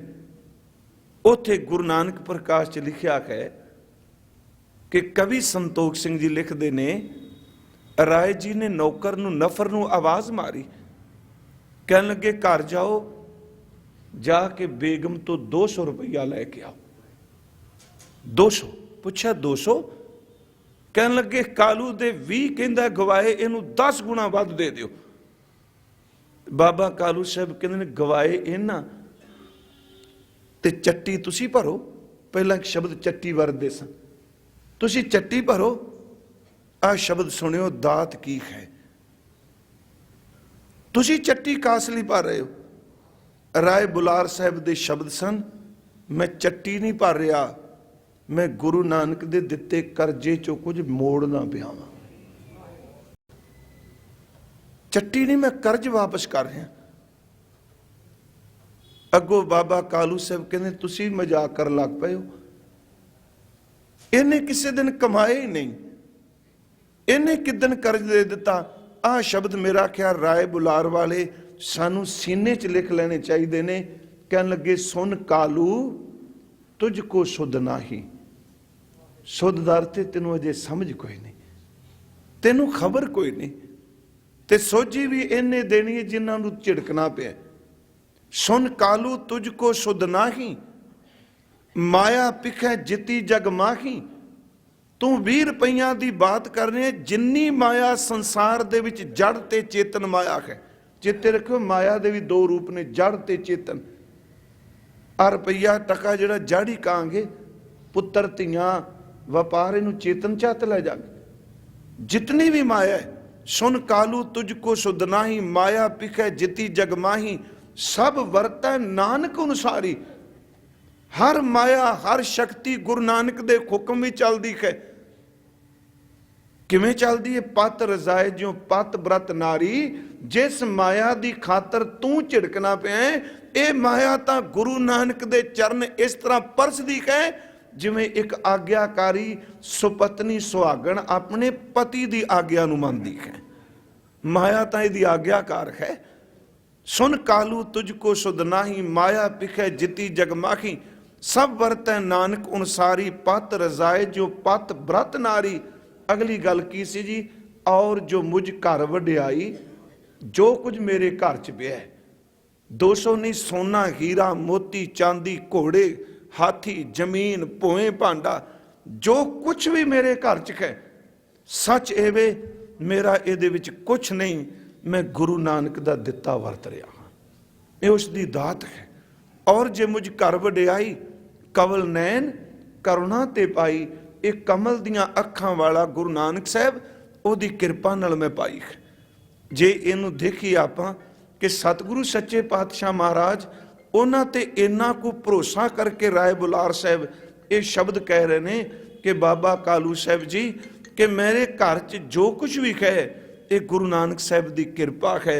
मैं तां ही बेनती करांगा, भावें रूहानीयत की दात होवे ते भावें संसारी दात होवे, किसी दात नूं अपने बिजनस अपनी कमाई नाल नहीं जोड़ना, हर दात नूं गुरु की बख्श नाल जोड़ना। ये तेरी बख्शिश है। रहतनामिਆਂ ਚ ਇੱਕ 2 बोल ने गुरु गोबिंद सिंह जी दे, वो कहते ने धन कीरत सुख राज वडाई। दौलत शौहरत राज भाग दुनिया की वड्याई। धन कीरत सुख राज वडाई, जुवती सुत बेटी बेटा, विद्या बहु भाई ज्ञान। धन कीरत सुख राज वडाई, जुवती सुत विद्या बहु भाई। ये सब दात गुरु की जाने। ये सारियां दातां गुरु दियां जान। तांते न अभिमाने ठाने, कदी खंकार ना कर। मैं फिर बेनती करांगा, गुरु अंगद देव जी ये गल सानू समझाते पे ने, सिखो अपनी कमाई नाल कदी दात नहीं मिलती हुंदी, दात उहदी किरपा नाल मिलती है। जदों दात दिंदा है वो गुण नहीं देंदा, जदों दात देंदा औगण नहीं देखदा। जे गुण वेख के दात मिले फिर भी अफसाना बन जाएगा। वो ना गुण देखदा ना अवगुण देखदा। जदों बख्शिश कर लग पैंदा है ते गुरु ग्रंथ साहिब जी दे ये अमृत बोलने कहन लगे, क्या हंस क्या बगला जां को नदर करे, जो तिस भावै नानका कागों हंस करे। उते हंस ते बगला दोनों का जिक्र किया। जे वो गुण देख के दात देगा, मेरी बेनती सुनियो, फिर गुण दे अफजाने वजों दात हो जाएगी। जदों दात देंदा ना गुण देखदा ना अवगुण देखदा, खिमा करियो, ना पाप देखदा ना पुन देखदा, ना नेकी देखदा ना बदी देखदा, पता ही लगता है। एक बंदा कई सालों तो गुरुद्वारे मत्थे टेकदा, अंदर टिकिया कोई नहीं, दूजा रात नूं दारू पी के सुता। इहदा मतलब ये नहीं कि मैं कहां गुनाह करना, ये उहदी किरपा दा पता नहीं। सवेरे अंदरों इन्नी गलानी पैदा हुई, आके गुरु नूं मत्था टेकिया, सदा लई गुरु दे दर दा बन के रह गया। नहीं, वो गुण ते अवगुण कुछ नहीं देखता। इसे करके बाबा जी ने कहा, दाता है दात रखी हथ अपने, जिस भावे तिस दे। जिन्हों भावे उन्होंने दे दे, ओहदे ते गुण अवगुण ना लागू करिए। मैं कई बारी कहना, गुरमुखो सानू कुछ भी नहीं। कई बारी जदों अरदास करना मैं भी, तो मेरे मन चो, मेरे मूँह चो शब्द नहीं कई निकलते। कहना की मंगा, फिर इको ही खलो जी दा, जो तेनू चंगा लगता होए, क्योंकि सानू मंगण दी समझ कोई नहीं। तेरे हाथ विच बख्शिश है, पर इको बेनती करांगा, जे मंगना वार वार उहदी बख्शिश मंगो, किरपा मंगो, प्रसन्नता मंगो। उहदी किरपा च दुख मिल जाए, वह भी सुख बन जाता है। याद रखियो, अपनी मेहनत नाल जिन्हों सुख कहने, वह भी दुख बन के चंबड़ जाता है। उहदे हाथ च दात है, उहदे तो रहम मंगीए। इसे करके सतगुरु ने बाणी विच ये शब्द भी मंगे, ते क्या रहम तेरी सुख पाया सदा, नानक की अरदास। तेरी रहम नाल, तेरी बख्शिश नाल मैं सुख पाया, मेरी तेरे चरना च अरदास है। लेखा छोड़ अलेखा छूटे, हम निर्गुण लेहो उभारी, सद बख्शिंद सदा मेहरबाना, सबना दे आधारी। तू बख्शिंद है, तू किरपा करने वाला है, बस तू मेरे ते नजर रख, अपनी किरपा रख। दास, हर साल जदों ये दिन आउंदे ने, असी गुरु गोबिंद सिंह महाराज जी नूं याद करने, उस हजूर दी जिंदगी दा एक एक स्टैप साडी रहनुमाई करता है। दास ने एक बार कहा कि औरंगाबाद दे नेड़े खुलदाबाद है, कबर औरंगाबाद नहीं हैगी, कबर नेड़े खुलदाबाद, उत्थे औरंगजेब दी कबर है। गुरु गोबिंद सिंह जी का एक बचन मैनू बार बार फिर चेते आउंदा है। कहंदे ने, औरंगजेब तू अपनी कौमे नाल अपनी फौजां की गिनती करना, इन्ने घोड़े, इन्ने हाथी, इन्ने मुरब्बे जमीन ते मेरा राज, इन्ने मेरे सूबे, इन्ने मेरे नवाब, इन्ने मेरे जागीरदार। तू अपने खजाने की गिनती करना, तू अपनी फौज की गिनती करना, पर मैं तेनू सच दसां, मैं जमीन ते बैठा, कुछ भी दुनियावी तौर ते मेरे कोल नहीं, मैं किसी गवाचे की गिनती नहीं करता, मैं रब दे शुकराने भी जुड़िया होया। दिता तां भी ओदा, चला गया तां भी ओदा। हजूर दा शेर है जी जफरनामे दा, कि तुरा कर नजर हस्त लश्कर बाजार, तेरी जदों नजर उठदी अपने खजाने ते, अपनी दौलत ते, अपनी फौज वल जांदी, तुरा कर नजर हस्त लश्कर बाजार, के मारा निगाह अस्त यजदा, यजदा फारसी च कहंदे रब नूं।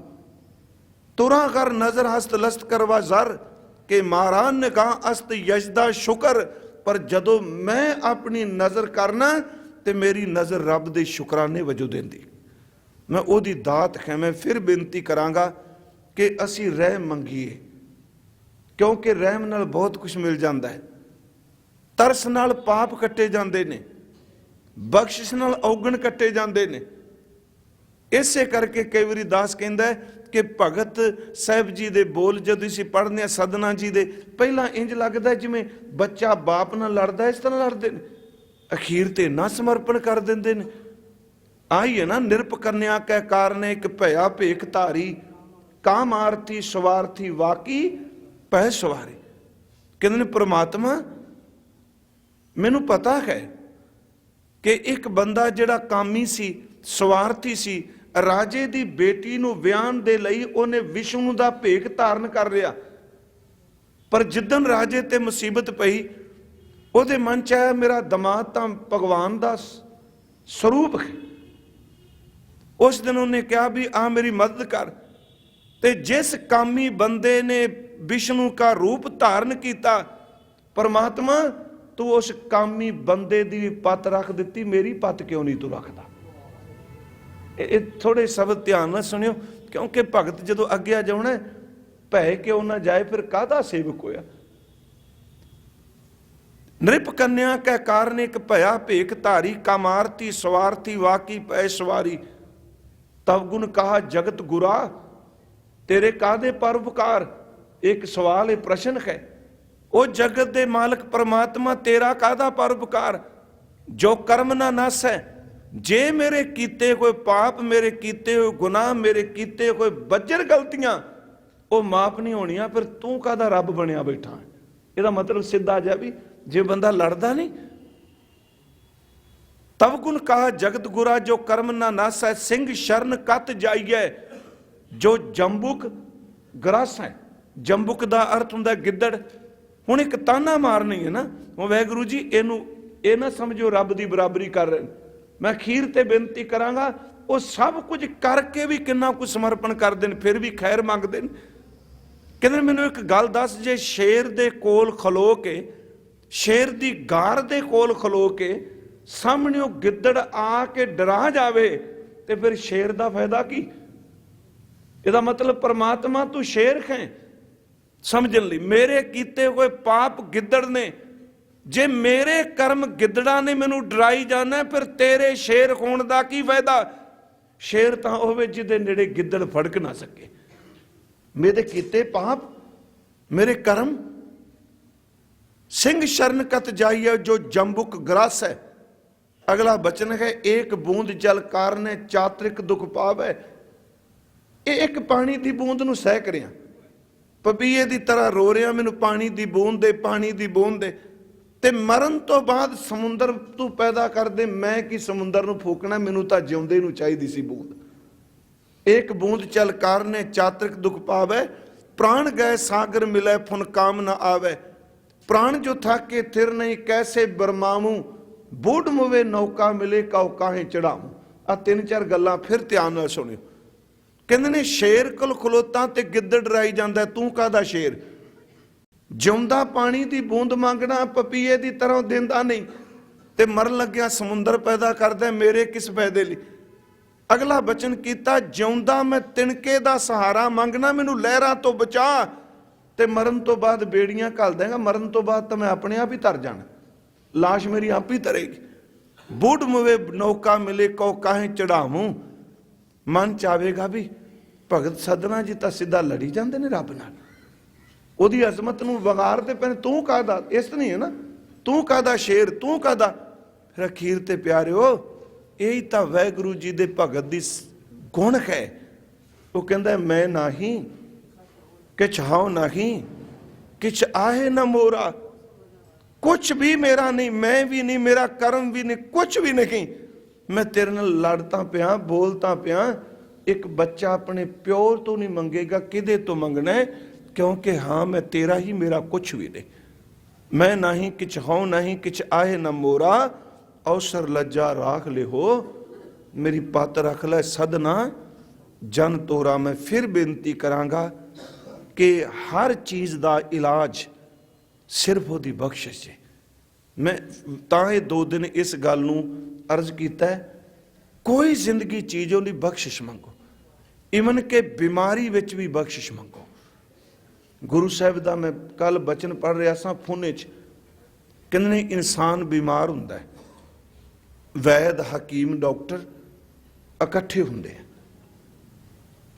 ਉਹ ਆਪਣੇ ਵੱਲੋਂ ਯਤਨ ਕਰਦੇ ਨੇ ਬਚੇ। ਜਿਵੇਂ ਅੱਜ ਕਈ ਵਾਰੀ ਡਾਕਟਰ ਬਿਮਾਰੀ ਨੂੰ ਦੇਖ ਕੇ ਕਹਿੰਦਾ ਕਿ ਮੇਰੇ ਹੋਰ ਵੀ ਸੀਨੀਅਰ ਹਨ, ਮੇਰੇ ਕੁਲੀਗ ਨੇ, ਮੈਂ ਉਹਨਾਂ ਨਾਲ ਸਲਾਹ ਕਰਕੇ ਤੁਹਾਨੂੰ ਦੱਸਾਂਗਾ।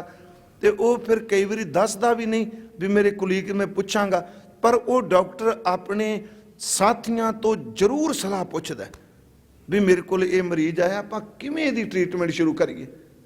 ਤੇ ਮਹਾਰਾਜ ਕਹਿੰਦੇ ਨੇ, ਇੱਕ ਡਾਕਟਰ ਨਹੀਂ, 2 ਨਹੀਂ, ਦੁਨੀਆ ਭਰ ਦੇ ਡਾਕਟਰ ਇਕੱਠੇ ਹੋ ਜਾਣ ਚੇਤੇ ਰੱਖੀ, ਉਹਨਾਂ ਦੀ ਅਕਲ ਤੇ ਦਵਾਈ ਤਾਂ ਕੰਮ ਕਰੇਗੀ ਜੇ ਉਹਦੀ ਕਿਰਪਾ ਹੈ ਤਾਂ। ਜੇ ਨਹੀਂ ਕਿਰਪਾ, ਡਾਕਟਰ ਵੀ ਸੋ ਸੌਰੀ ਕਹਿ ਕੇ ਵਿਚਾਰੇ ਪਿਛਾਂਟ ਜਾਂਦੇ ਨੇ। ਮੌਤ ਵੇਲੇ ਵੀ ਸੌਰੀ ਸ਼ਬਦ ਕਹਿ ਕੇ ਪਿਛਾਂਟ ਜਾਂਦੇ ਨੇ। ਸੱਚੇ ਪਾਤਸ਼ਾਹ ਕਹਿੰਦੇ ਉੱਥੇ ਵੀ ਕਿਰਪਾ। ਵੈਦਾਂ ਸੰਦਾ ਸੰਗ ਇਕੱਠਾ ਹੋਇਆ, ਵੈਦਾਂ ਸੰਗਾ ਸੰਦਾ ਸੰਗ ਇਕੱਠਾ ਹੋਇਆ, ਔਖਦ ਆਏ ਰਾਸ ਵਿੱਚ ਆਪ ਖਲੋਇਆ। ਹਰ ਚੀਜ਼ 'ਚ ਉਹਦੀ ਬਖਸ਼ਿਸ਼। ਇਸੇ ਕਰਕੇ ਇਕਬਾਲ ਨੇ ਕਿਹਾ ਸੀ, ਖਿਰਦ ਕੇ ਪਾਸ ਖਬਰ ਕੇ ਸਵਾ ਕਿਛ ਔਰ ਨਹੀਂ।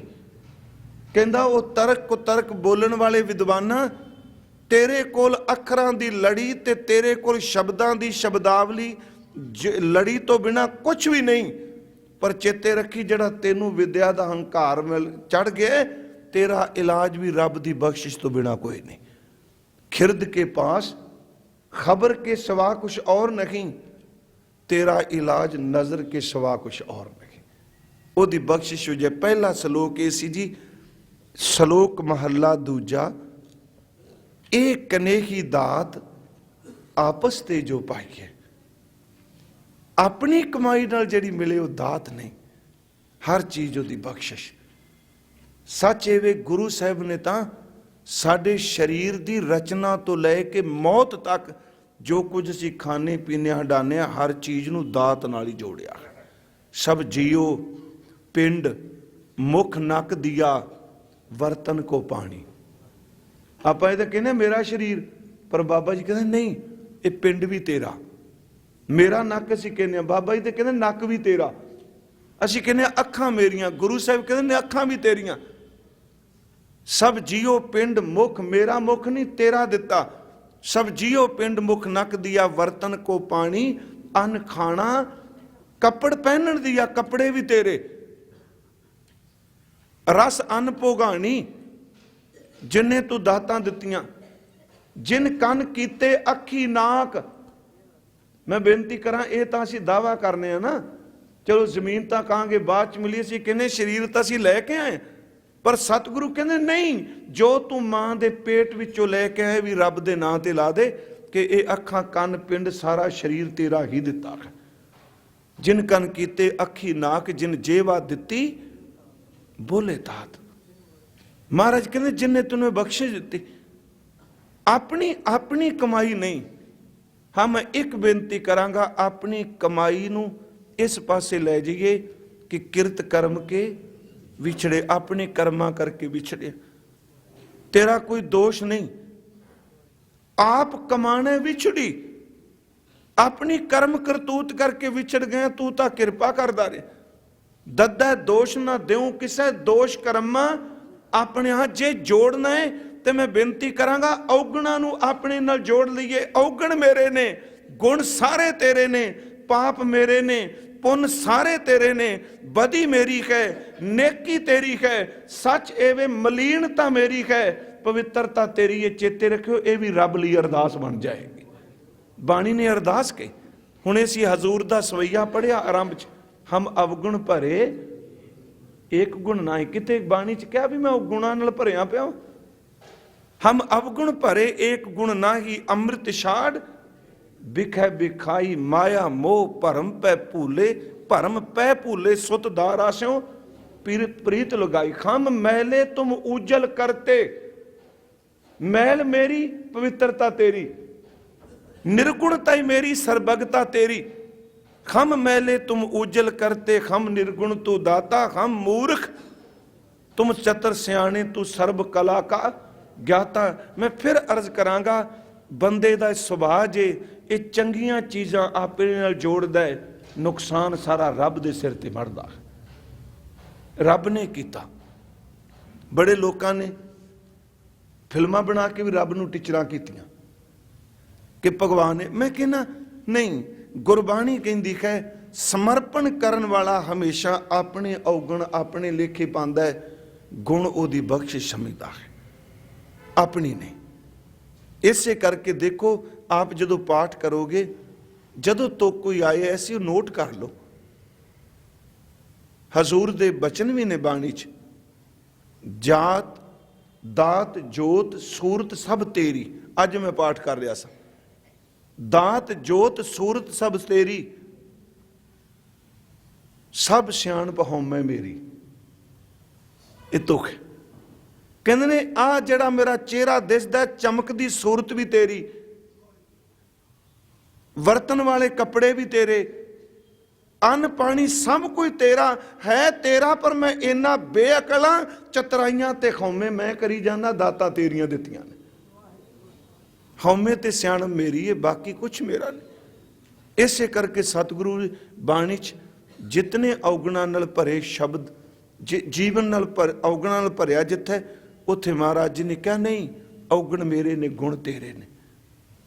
ਪਰ ਇੱਕ ਕਿਰਪਾ ਕੀਤੀ, ਕਹਿੰਦੇ ਨੇ ਮੈਂ ਇੰਨੇ ਔਗਣਾਂ ਨਾਲ ਭਰਿਆ ਵਾਂ, ਪਰ ਇੱਕ ਮੈਨੂੰ ਭਰੋਸਾ ਹੈ ਜਦੋਂ ਤੇਰੀ ਇੱਕ ਨਜ਼ਰ ਹੋਊਗੀ ਸਾਰੇ ਔਗਣ ਸੜ ਕੇ ਰਾਖ ਹੋ ਜਾਣੇ।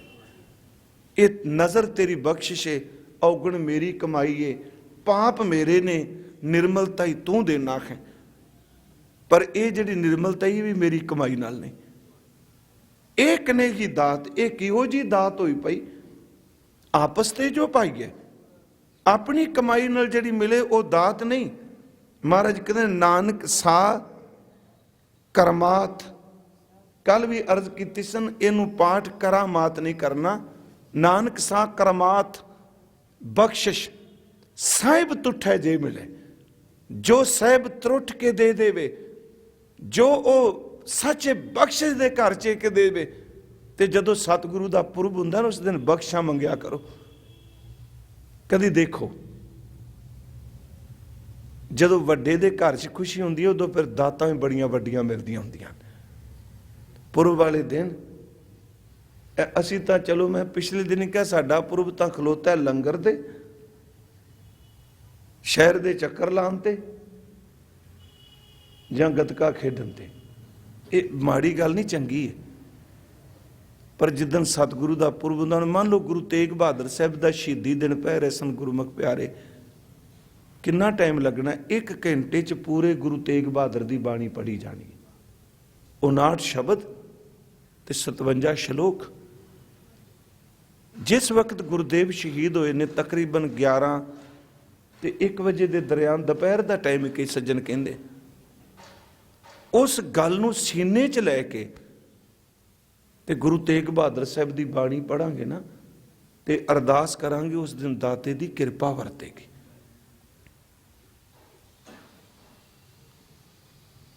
ਬਖਸ਼ਿਸ਼ ਲੈਣ ਲਈ ਅਰਦਾਸਾਂ ਕਰੀਏ। ਉਂਝ ਇੱਕ ਵਾਰ ਮੈਂ ਕਿਹਾ ਸੀ ਕਿ ਬਖਸ਼ਿਸ਼ ਵੀ ਕਰਮਾਂ ਨਾਲ ਨਹੀਂ ਮਿਲਦੀ। ਉਂਝ ਹਾਂ ਇੱਕ ਤਰੀਕਾ ਹੈ, ਜਿਹੜਾ ਬੰਦਾ ਹੁਕਮ ਸੱਤ ਕਰਕੇ ਮੰਨਣ ਲੱਗ ਪਿਆ ਨਾ, ਉਹ ਬਖਸ਼ਿਸ਼ ਦਾ ਪਾਤਰ ਬਣ ਜਾਂਦਾ। ਇਹ ਸਿਰਫ ਦੁਨਿਆਵੀ ਜੀ ਉਦਾਹਰਨ ਨੇ। ਮੰਨ ਲਓ ਮਾਪਿਆਂ ਦੇ 3-4 ਬੱਚੇ ਨੇ, ਬਾਕੀ ਜਿਹੜੇ ਨੇ ਉਹ ਸਾਰੇ ਇਹੀ ਕਹਿੰਦੇ ਪਏ ਕਦੋਂ ਇਹ ਮਰਨ, ਕਦੋਂ ਖਾਲੀ ਹੋਣ, ਸਾਨੂੰ ਹਿੱਸਾ ਮਿਲੇ। ਇਸ ਤਰ੍ਹਾਂ ਹੀ ਚੱਲਦਾ ਸਾਡੇ ਸਮਾਜ ਦਾ। ਇੱਕ ਬੱਚਾ ਹੋਵੇ ਜੋ ਮਾਂ ਨੇ ਦੇ ਦਿੱਤਾ, ਬਾਪ ਨੇ ਤਾਂ ਠੀਕ, ਨਹੀਂ ਦਿੱਤਾ ਤਾਂ ਠੀਕ, ਪਰ ਉਹ ਪੈਰਾਂ 'ਚ ਖਲੋਤਾ ਰਹਿੰਦਾ ਹੈ ਹਰ ਵਕਤ। ਜੀ ਹਜੂਰੀ ਚੇਤੇ ਰੱਖਿਓ, ਮਾਂ ਦੇ ਸੀਨੇ ਦੀ ਜਿੰਨੀ ਬਖਸ਼ਿਸ਼ ਉਹ ਲੈ ਜਾਏਗਾ, ਉਨੀ ਬਖਸ਼ਿਸ਼ ਉਹ ਨਹੀਂ ਲੈਣਗੇ ਜਿਹੜੇ ਉਸੇ ਢਿੱਡ 'ਚੋਂ ਜੰਮੇ ਨੇ ਪਰ ਮਾਪਿਆਂ ਦੇ ਸ਼ਰੀਕ ਬਣ ਕੇ ਬੈਠੇ ਆ। ਉਹ ਨਹੀਂ। ਇੱਕ ਮਾਲਕ ਨੌਕਰ ਉਹਦਾ ਹੈ। ਨੌਕਰ ਤੁਹਾਡੀ ਮੰਨ ਲਓ ਦੁਕਾਨ ਤੇ ਕੰਮ ਕਰਦਾ, ਇੰਨਾ ਇਮਾਨਦਾਰ ਹੈ, ਤੁਹਾਡੇ ਬੱਚਿਆਂ ਤੋਂ ਵੱਧ ਵਫਾਦਾਰੀ ਕਰਦਾ ਹੈ। ਆਪਣੀ ਆਤਮਾ ਨੂੰ ਪੁੱਛ ਕੇ ਦੇਖੋ, ਜਿੱਦਣ ਉਹਦੇ ਤੇ ਦੁੱਖ ਸੁੱਖ ਆਏਗਾ ਤੁਸੀਂ ਤਨਖਾਹ ਨਹੀਂ ਵੇਖੋਗੇ, ਇੱਕੋ ਗੱਲ ਕਹਿ ਕੇ ਇਹਨੂੰ ਬਚਾਉਣਾ ਹੈ, ਮੇਰੇ ਬੱਚਿਆਂ ਤੋਂ ਹੀ ਵੱਧ ਪਿਆਰਾ। ਉਹ ਕਿਰਪਾ ਲੈ ਗਿਆ ਨਾ। ਯਾਦ ਰੱਖੋ, ਇੱਕ ਤਰੀਕਾ ਜੇ ਹੁਕਮ ਮੰਨਣ ਦਾ, ਚੰਗਾ ਹੋਵੇ ਮੰਦਾ ਹੋਵੇ, ਦੁੱਖ ਹੋਵੇ ਸੁੱਖ ਹੋਵੇ, ਮਾਨ ਹੋਵੇ ਅਪਮਾਨ ਹੋਵੇ, ਜੋ ਵੀ ਹੋਵੇ ਉਹਦਾ ਹੁਕਮ ਮੰਨਿਆ ਸ਼ੁਰੂ। ਜਿਹੜਾ ਬੱਚਾ ਮਾਪਿਆਂ ਦਾ ਹੁਕਮ ਮੰਨਦਾ ਹੈ ਉਹ ਕਿਰਪਾ ਲੈ ਜਾਂਦਾ ਹੈ ਮਾਂ ਬਾਪ ਦੀ। ਜਿਹੜਾ ਮਾਲਕ ਦਾ ਹੁਕਮ ਮੰਨਦਾ ਹੈ, ਚੇਤੇ ਰੱਖੋ, ਨੌਕਰ ਮਾਲਕ ਦੀ ਕਿਰਪਾ ਲੈ ਜਾਂਦਾ ਹੈ। ਜਿਹੜਾ ਸਤਿਗੁਰੂ ਦਾ ਹੁਕਮ ਮੰਨਦਾ ਹੈ, ਸੱਚ ਇਹ ਗੁਰੂ ਦੀ ਕਿਰਪਾ ਲੈ ਜਾਂਦਾ ਹੈ। ਇੱਕ ਤਰੀਕਾ ਹੈ। ਪਰ ਸਤਿਗੁਰੂ ਕਹਿੰਦੇ ਨਾਨਕ ਸਾ ਕਰਮਾਤ, ਉਹ ਹੀ ਬਖਸ਼ਿਸ਼ ਹੈ, ਉਹ ਹੀ ਕਿਰਪਾ ਹੈ। ਸਾਹਿਬ ਤੁਠੈ ਜੋ ਮਿਲੇ, ਜੇ ਉਹਦੀ ਤਰੁਸ਼ਤਾ ਵਿੱਚੋਂ ਉਹ ਤਰੁੱਠ ਪਵੇ, बस ਉਹਦੇ ਤਰਸ ਵਿੱਚੋਂ ਜੋ ਮਿਲ ਜਾਏ ਉਹ ਬਖਸ਼। ਅੱਗੇ ਮਹਾਰਾਜ ਕਹਿੰਦੇ ਮਹੱਲਾ ਦੂਜਾ, ਇਹ ਕਨੇਹੀ ਚਾਕਰੀ ਜਿਤ ਪਾਓ ਖਸਮ ਨਾ ਜਾਏ। ਇਹ ਕਾਦੀ ਸੇਵਾਦਾਰੀ ਜੀ? ਚਾਕਰੀ ਦਾ ਅਰਥ ਕਰਾਂਗੇ ਸੇਵਾਦਾਰ। ਇਹ ਕਨੇਹੀ ਚਾਕਰੀ ਜਿਤ ਪਾਓ, ਪਾਓ ਦਾ ਅਰਥ ਡਰ, ਖਸਮ ਦਾ ਅਰਥ ਮਾਲਕ ਵੈਗਰੂ। ਜਿਤ ਪਾਓ ਖਸਮ ਨਾ ਜਾਏ। ਕਾਹਦਾ ਸੇਵਾਦਾਰ, ਕਾਦੀ ਨੌਕਰੀ ਜੇ ਮਾਲਕ ਦਾ ਡਰ ਹੀ ਦੂਰ ਨਹੀਂ ਹੋਇਆ ਤਾਂ ਅਜੇ ਵੀ ਡਰੀ ਜਾਂਦਾ ਮਾਲਕ ਤੋਂ। ਮੈਂ ਕੱਲ ਇੱਕ ਇਸ਼ਾਰਾ ਕੀਤਾ ਸੀ, ਆਸਾ ਕੀ ਵਾਰ ਦੀ ਮੈਂ ਇੱਕ ਤੁਕ ਹੋਰ ਸਾਂਝੀ ਕਰਨੀ। ਇਹ ਕਨੇਹੀ ਚਾਕਰੀ ਜਿਤ ਪਾਓ ਖਸਮ ਨਾ ਜਾਏ। ਸਾਹਿਬ ਕਹਿੰਦੇ ਨਾਨਕ ਸੇਵਕ, ਇਹਦਾ ਪਾਠ ਕਾਂਡੀਏ ਕਰਾਂਗੇ ਤੇ ਬੜਾ ਸੌਖਾ ਰਹੇਗਾ। ਕਾਢੀਏ ਤੇ ਕਾਂਡੀਏ ਦਾ ਦੋ ਲਫ਼ਜ਼ ਨੇ ਜੀ। ਕਾਂਡੀਏ ਦਰ ਤੇ ਆਖੀ ਦਾ ਹੈ, ਨਾਨਕ ਸੇਵਕ ਕਾਂਡੀਏ। ਕੌਣ? ਮਹਾਰਾਜ ਕਹਿੰਦੇ ਨੇ ਜੇ ਸੇਤੀ ਖਸਮ ਸਮਾਏ। ਜਿਹੜਾ ਖਸਮ ਦੇ ਵਿੱਚ ਸਮਾ ਗਿਆ ਉਹੀ ਸੇਵਕ ਹੈ। ਜਿਹੜਾ ਅਜੇ ਵੀ ਡਰੀ ਜਾਂਦਾ ਉਹ ਸੇਵਕ ਕਿਵੇਂ ਹੋ ਗਿਆ? ਮੈਂ ਪਹਿਲਾਂ ਸਿਰ ਵਰਤ ਕੀਤੇ ਨੇ।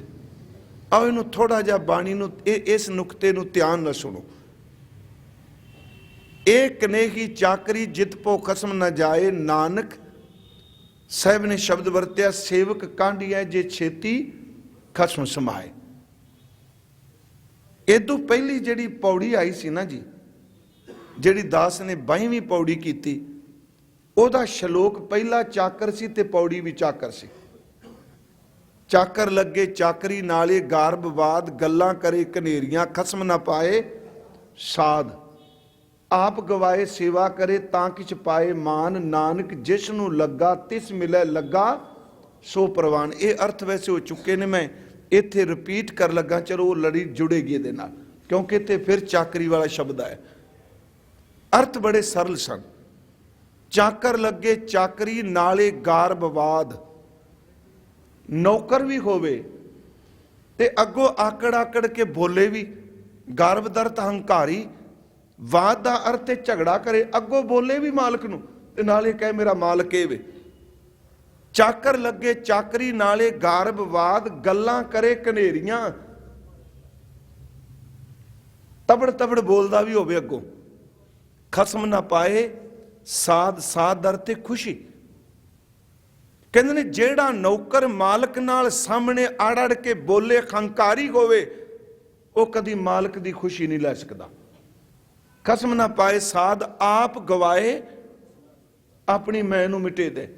ਸੇਵਾ ਕਰੇ ਤਾਂ ਕਿਛ ਪਾਏ ਮਾਨ। ਤਾਂ ਹੀ ਇੱਜ਼ਤ ਮਿਲੇਗੀ ਜੇ ਆਪਣਾ ਆਪ ਗਵਾ ਦੇਗਾ। ਨਾਨਕ ਜਿਸ ਨੂੰ ਲੱਗਾ, ਇਹਦਾ ਅਰਥ ਜਿਸ ਮਾਲਕ ਨਾਲ ਲੱਗਾ, ਜਿਹਦੀ ਚਾਕਰੀ ਕਰ ਰਿਹਾ ਤਿਸ ਮਿਲੇ। ਇਹ ਇਸ ਗੱਲ ਨੂੰ ਸੁਣਿਓ, ਜੇ ਨੌਕਰ ਸਾਰੀ ਜ਼ਿੰਦਗੀ ਨੌਕਰ ਰਿਹਾ, ਮਾਲਕ ਮਾਲਕ ਰਿਹਾ, ਕਾਹਦਾ ਨੌਕਰ? ਗੁਰੂ ਅੰਗਦ ਦੇਵ ਕਹਿੰਦੇ ਨੇ ਚਾਕਰ ਹੋਵੇ ਜਿਸ ਮਾਲਕ ਨਾਲ ਲੱਗਾ, ਇੱਕ ਦਿਨ ਉਹਦਾ ਰੂਪ ਹੀ ਹੋ ਜਾਏ। ਨਾਨਕ ਜਿਸ ਨੂੰ ਲੱਗਾ ਤਿਸ ਮਿਲੇ ਦਰ ਤੇ ਉਹਦੇ ਚ ਅਭੇਦ ਹੋ ਜਾਏ। ਨਾਨਕ ਜਿਸ ਨੂੰ ਲੱਗਾ ਤਿਸ ਮਿਲੇ ਲੱਗਾ ਸੋ ਪ੍ਰਵਾਨ। ਉਹ ਹੀ ਨੌਕਰ ਪ੍ਰਵਾਨ ਹੈ ਜਿਹੜਾ ਭੇਦ ਹੋ ਗਿਆ। ਇਹ ਸੀ 22ਵੀਂ ਪੌੜੀ ਦਾ ਪਹਿਲਾ ਸ਼ਲੋਕ। ਤੇ 22ਵੀਂ ਪੌੜੀ ਹੈ ਕਿ ਚਾਕਰ ਲੱਗੇ ਚਾਕਰੀ ਜੇ ਚੱਲੇ ਖਸਮੇ ਭਾਏ। ਅਸਲ 'ਚ ਉਹ ਨੌਕਰ ਹੈ ਜਿਹੜਾ ਖਸਮ ਦੀ ਰਜਾ ਚੱਲਦਾ, ਭਾਣੇ ਚੱਲਦਾ। ਹੁਰਮਤ ਤਿਸ ਨੂੰ ਅਗਲੀ। ਹੁਰਮਤ ਦਾ ਅਰਥ ਇੱਜ਼ਤ। ਉਹਨੂੰ ਬੜੀ ਇੱਜ਼ਤ ਮਿਲੇਗੀ। ਵਜੋ ਭੇ ਦੂਣਾ ਖਾਏ। ਵਜੋ ਦਾ ਅਰਥ ਵਜ਼ੀਫਾ, ਤਨਖਾਹ। ਪੇ ਕਹਿੰਦੇ ਨੇ ਜਿਹੜਾ ਨੌਕਰ ਮਾਲਕ ਦੀ ਰਜਾ ਚੱਲਦਾ, ਮਾਲਕ ਉਹਦੇ ਫਿਰ ਘੰਟੇ ਕੋਈ ਨਹੀਂ ਗਿਣਦਾ। ਕਹਿੰਦਾ ਪਕੜ ਜਿੰਨੇ ਤੈਨੂੰ ਚਾਹੀਦੇ ਨੇ ਤੂੰ ਜਾ। ਦੋਣੇ ਪੈਸੇ, ਤਿਗਣੇ ਪੈਸੇ। ਗੁਰੂ ਨਾਨਕ ਸਾਹਿਬ ਕਹਿੰਦੇ ਨੇ ਸਿੱਖਾ ਜੇ ਨੌਕਰ ਹੀ ਬਣਿਆ, ਸੱਚੀ ਮੁੱਚੀ ਇਮਾਨਦਾਰ ਨੌਕਰ ਬਣ ਜਾ। ਜੇ ਤੂੰ ਹੁਕਮ ਮੰਨ ਲੇਗਾ ਨਾ, ਹੋ ਸਕਦਾ ਤੇਰੀ ਕਮਾਈ ਓਨੀ ਨਾ ਹੋਵੇ, ਤੇਰੀ ਕਮਾਈ 2 ਦਿਨਾਂ ਦੀ ਹੋਵੇ, ਬਖਸ਼ਿਸ਼ ਇੰਨੀ ਕੋ ਦੇ ਦੇਗਾ ਜੁਗਾਂ ਤੱਕ ਨਹੀਂ ਮੁੱਕੇਗੀ। ਤੇਰੀ ਕਮਾਈ ਤੋਂ ਦੂਣੀ ਬਖਸ਼ਿਸ਼ ਦੇਗਾ। ਚਾਕਰ ਲੱਗੇ ਚਾਕਰੀ ਜੇ ਚੱਲੇ ਖਸਮੇ ਭਾਏ। ਖੁਰਮਤ ਤਿਸ ਨੂੰ ਅਗਲੀ ਉਹ ਵਜੋ ਪੇ ਦੂਣਾ ਖਾਏ। ਖਸਮੇ ਕਰੇ ਬਰਾਬਰੀ ਫਿਰ ਗੈਰਤ ਅੰਦਰ ਪਾਏ। ਗੈਰਤ ਦਾ ਅਰਥ ਤੇ ਅਣਖ ਵੀ ਹੈ, ਪਰ ਇੱਥੇ ਬੇਇੱਜ਼ਤੀ। ਜਿਹੜਾ ਖਸਮ ਦੀ ਬਰਾਬਰੀ ਕਰੇਗਾ। ਮੈਂ ਅੱਜ ਤਾਂ ਬੇਨਤੀ ਕਰਨੀ ਹੈ ਕਿਉਂਕਿ ਇੱਥੇ ਮਹਾਰਾਜ ਕਹਿੰਦੇ ਨੇ ਇਹ ਕਨੇਗੀ ਚਾਕਰੀ ਜਿੱਤ ਪੋ ਖਸਮ ਨਾ ਜਾਏ। ਕਾਹਦਾ ਨੌਕਰ ਜੇ ਭਈ ਖਤਮ ਨਹੀਂ ਹੋਇਆ। ਤੇ ਦੂਜੇ ਪਾਸੇ ਬਾਬਾ ਨਾਨਕ ਜੀ ਕਹਿ ਕੇ ਗਏ ਨੇ ਕਿ ਗੈਰਤ ਖਸਮੇ ਕਰੇ ਬਰਾਬਰੀ, ਫਿਰ ਗੈਰਤ ਅੰਦਰ ਪਾਏ। ਭੈ ਤਾਂ ਹੀ ਮੁੱਕੇਗਾ ਜੇ ਬਰਾਬਰੀ ਹੋਵੇਗੀ। ਬੜੀ ਰਮਜ ਪਾਈ ਮੇਰੇ ਸਤਿਗੁਰੂ ਨੇ ਇਹਨਾਂ ਤੁਕਾਂ 'ਚ। ਖਸਮੇ ਕਰੇ ਬਰਾਬਰੀ ਫਿਰ ਗੈਰਤ ਅੰਦਰ ਪਾਏ, ਵਜੋ ਗਵਾਏ ਅਗਲਾ ਜਿਹੜੀ ਤਨਖਾਹ ਵੀ ਗਈ। ਕਹਿੰਦਾ ਛੱਡ ਇਹਨੂੰ ਤਨਖਾਹ ਵੀ ਨਹੀਂ ਦੇਣੀ। ਅਗਲੀ ਤੋਕੇ ਜੀ ਮੋਹੇ ਮੂੰਹ ਪਾਣਾ, ਪਾਣਾ ਦਰ ਤੇ ਜੁੱਤੀਆਂ। ਕਹਿੰਦੇ ਮਾਰੇ ਦੇ ਮੂੰਹ ਤੇ ਜੁੱਤੀ ਅੱਗੋਂ ਬੜਬੜ ਕਰਕੇ ਬੋਲਦਾ। ਪੰਜਾਬੀ ਦੇ ਸ਼ਬਦ ਹੀ ਨੇ। ਮੋਹੇ ਮੂੰਹ ਪਾਣਾ ਖਾਏ, ਪਰ ਅੱਗੇ ਦਾਤਾ ਕਹਿੰਦੇ ਜਿਸ ਦਾ ਦਿੱਤਾ ਖਾਵਣਾ ਉਹਦੇ ਸਾਹਮਣੇ ਬੋਲੀ ਦਾ ਨਹੀਂ ਹੁੰਦਾ, ਉਹਦੇ ਸਾਹਮਣੇ ਜ਼ਬਾਨ ਨਹੀਂ ਚਲਾਈ ਦੀ। ਜਿਸ ਦਾ ਦਿੱਤਾ ਖਾਵਣਾ ਤਿਸ ਕਹੀਏ ਸਾਬਾਸ਼, ਨਾਨਕ ਹੁਕਮ ਨਾ ਚੱਲੀ ਨਾਲ ਖਸਮ ਚੱਲੇ। ਅਰਦਾਸ ਉਹਦੇ ਤੇ ਹੁਕਮ ਨਹੀਂ ਚੱਲਦੇ, ਅਰਦਾਸਾਂ ਚੱਲਦੀਆਂ। ਇਹ ਸੁਣਿਓ ਧਿਆਨ ਨਾਲ। ਮੈਂ ਇਸ ਸ਼ਲੋਕ ਨੂੰ ਜਿੰਨੀ ਕੁ ਮੈਨੂੰ ਮਾਤੇ, ਮੈਂ ਇਹ ਨਹੀਂ ਜਿਹੜੇ ਅਰਥ ਮੈਂ ਕਰ ਚੱਲਿਆ ਅਖੀਰ ਵਾਲਾ ਸੱਚ ਹੀ ਹੈ, ਬਾਕੀ ਕਿਸੇ ਨੂੰ ਪਤਾ ਹੀ ਕੋਈ ਨਹੀਂ, ਬਾਕੀ ਤਾਂ ਸਾਰੇ ਝੂਠੇ ਨੇ, ਸਾਰੇ ਨਿਕੰਮੇ ਨੇ। ਨਹੀਂ, ਜਿੰਨੀ ਜਿੰਨੀ ਕਿਸੇ ਨੂੰ ਸਮਝੇ ਪਿਆਰਿਓ ਉਨੀ ਗੱਲ ਕਰੇਗਾ ਕੋਈ। ਇਹ ਕਨੇਗੀ ਚਾਕਰੀ ਜਿੱਤ ਭਉ ਖਸਮ ਨਾ ਜਾਏ। ਨਾਨਕ ਸੇਵਕ ਕਾਂਡੀਆਂ ਜੇ ਛੇਤੀ ਖਸਮ ਸਮਾਏ। ਕਾਦੀ ਚਾਕਰੀ ਜੇ ਭੈ ਦੂਰ ਨਾ ਹੋਵੇ। ਜਿਸ ਦਿਨ ਆਪਾਂ ਪਿਛਾਂ ਇਹ ਆਸਾ ਕੀ ਵਾਰ ਵਿਚਾਰ ਰਹੇ ਸਨ ਤੇ ਇੱਕ ਤੁਕ ਆਈ ਸੀ ਕਿ ਨੱਚਨ ਕੁੱਦਨ ਮਨ ਕਾ ਚਾਓ, ਨਾਨਕ ਜਿਨ ਮਨ ਭਾਓ ਤਿਨਾ ਮਨ ਪਾਓ। ਉੱਥੇ ਭਾਓ ਤੇ ਭਾਓ ਦੋ ਲਫ਼ਜ਼ ਨੇ। ਜਿਨ੍ਹਾਂ ਦੇ ਮਨ ਵਿੱਚ ਪਰਮਾਤਮਾ ਦਾ ਭੈ ਹੈ ਉਹਨਾਂ ਦੇ ਮਨ ਵਿੱਚ ਹੀ ਪ੍ਰੇਮ ਹੈ। ਹੁਣ ਇੱਥੇ ਗੁਰਦੇਵ ਕਹਿੰਦੇ ਨੇ ਕਾਹਦਾ ਸੇਵਕ ਜੇ ਦਾ ਭੈ ਹੀ ਨਹੀਂ ਮੁੱਕਿਆ ਤਾਂ। ਜਿਨ ਮਨ ਭਾਓ ਤਿਨਾ ਮਨ ਭਾਓ। ਇੱਥੇ ਸ਼ਬਦ ਵਰਤੇ ਪਏ ਨੇ ਚਾਕਰ ਦਾ ਭੈ ਮੁੱਕਣਾ ਚਾਹੀਦਾ। ਇਸ ਗੱਲ ਨੂੰ ਧਿਆਨ ਨਾਲ ਸੁਣਿਓ। ਵੈਸੇ ਭੈ ਮੈਂ ਇੱਕ ਦਿਨ ਕਥਾ ਕਰਦਿਆ ਕਿ ਅਸੀਂ ਤਿੰਨ ਤਰ੍ਹਾਂ ਦਾ ਭੈ ਵੇ। ਇੱਕ ਭੈ ਦੁਨਿਆਵੀ ਏ, ਇੱਕ ਭੈ ਦੀਨੀ ਹੈ ਤੇ ਇੱਕ ਭੈ ਦੈਵੀ ਹੈ। ਮੈਂ ਬਿਲਕੁਲ ਥੋੜੇ ਜਿਹੇ ਦੇ ਅਰਥ ਕਰਾਂਗਾ, ਜ਼ਿਆਦਾ ਡਿਟੇਲ 'ਚ ਨਹੀਂ। ਪਹਿਲਾ ਭੈ ਵੇ ਦੁਨਿਆਵੀ। ਇਹ ਭੈ ਕਈ ਤਰ੍ਹਾਂ ਦਾ ਜੀ ਦੁਨਿਆਵੀ। ਜਿਵੇਂ ਅੱਗ, ਪਾਣੀ, ਇਹ ਸਾਰਾ ਡਰ ਹੈ ਨਾ ਜੀ। ਜੋ ਮੇਰੇ ਕੋਲ ਅੱਜ ਹੈ ਕਿਤੇ ਚਲਾ ਨਾ ਜਾਏ, ਜਿਹੜਾ ਅੱਜ ਮੇਰਾ ਮਿੱਤਰ ਹੈ ਕੱਲ ਨੂੰ ਦੁਸ਼ਮਣ ਬਣ ਜਾਏ, ਸਾਰੇ ਡਰ ਨੇ। ਦੁਨਿਆਵੀ ਭੈ 'ਚ ਆ ਜਿਹੜੀਆਂ ਆਫਤਾਂ ਨੇ, ਪਾਣੀ ਹੈ, ਅੱਗ ਹੈ, ਸੱਪ ਹੈ, ਕੀੜੇ ਨੇ, ਬਿਮਾਰੀ ਹੈ, ਇਹ ਸਾਰੀਆਂ ਦੁਨਿਆਵੀ ਭੈ 'ਚ ਹੁੰਦੀਆਂ ਨੇ। ਇਸ ਵਿੱਚੋਂ ਕਈ ਵਾਰੀ ਭੈ ਐਸਾ ਵੀ ਨਿਕਲਦਾ ਕਿ ਕਈ ਬੰਦੇ ਜਹਾਜ਼ ਤੇ ਚੜ੍ਹਨ ਤੋਂ ਡਰਦੇ ਆ। ਭੈ ਹੀ ਹੈ ਨਾ। ਸਾਈਕਲ ਤੇ ਚੜ੍ਹਨ ਤੋਂ ਡਰਦੇ ਆ। ਕਈ ਬੰਦੇ ਇਕੱਲੇ ਘਰ 'ਚ ਡਰਨ ਲੱਗ ਪੈਂਦੇ ਆ। ਦੁਨਿਆਵੀ ਭੈ ਬੜੀ ਤਰ੍ਹਾਂ ਦੇ ਨੇ। ਇਹ ਦੁਨਿਆਵੀ ਭੈ ਚੋਂ ਕਿ ਹਕੀਕਤ ਭੈ ਵੀ ਕਈ ਵਾਰੀ ਲੱਗਣ ਲੱਗ ਪੈਂਦਾ। ਮੌਤ ਦਾ ਭੈ। ਜੇ ਪਾਣੀ ਅੱਗ ਤੋਂ ਡਰਦਾ ਤੇ ਇਸ ਕਰਕੇ ਨਾ ਮੈਂ ਕਿਤੇ ਮਰ ਨਾ ਜਾਵਾਂ, ਭੈ ਤਾਂ ਉਹ ਹੈ।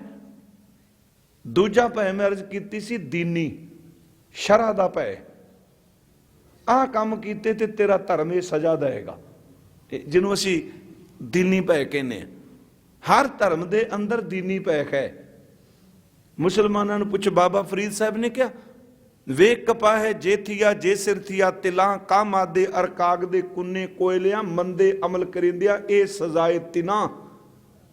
ਜਿਵੇਂ ਕਮਾਦ ਪੀੜਿਆ ਗਿਆ, ਕਪਾਹ ਵੇਲੀ ਗਈ, ਮਿੱਟੀ ਦਾ ਭਾਂਡਾ ਅੱਗ ਤੇ ਤਪਦਾ ਰਿਹਾ।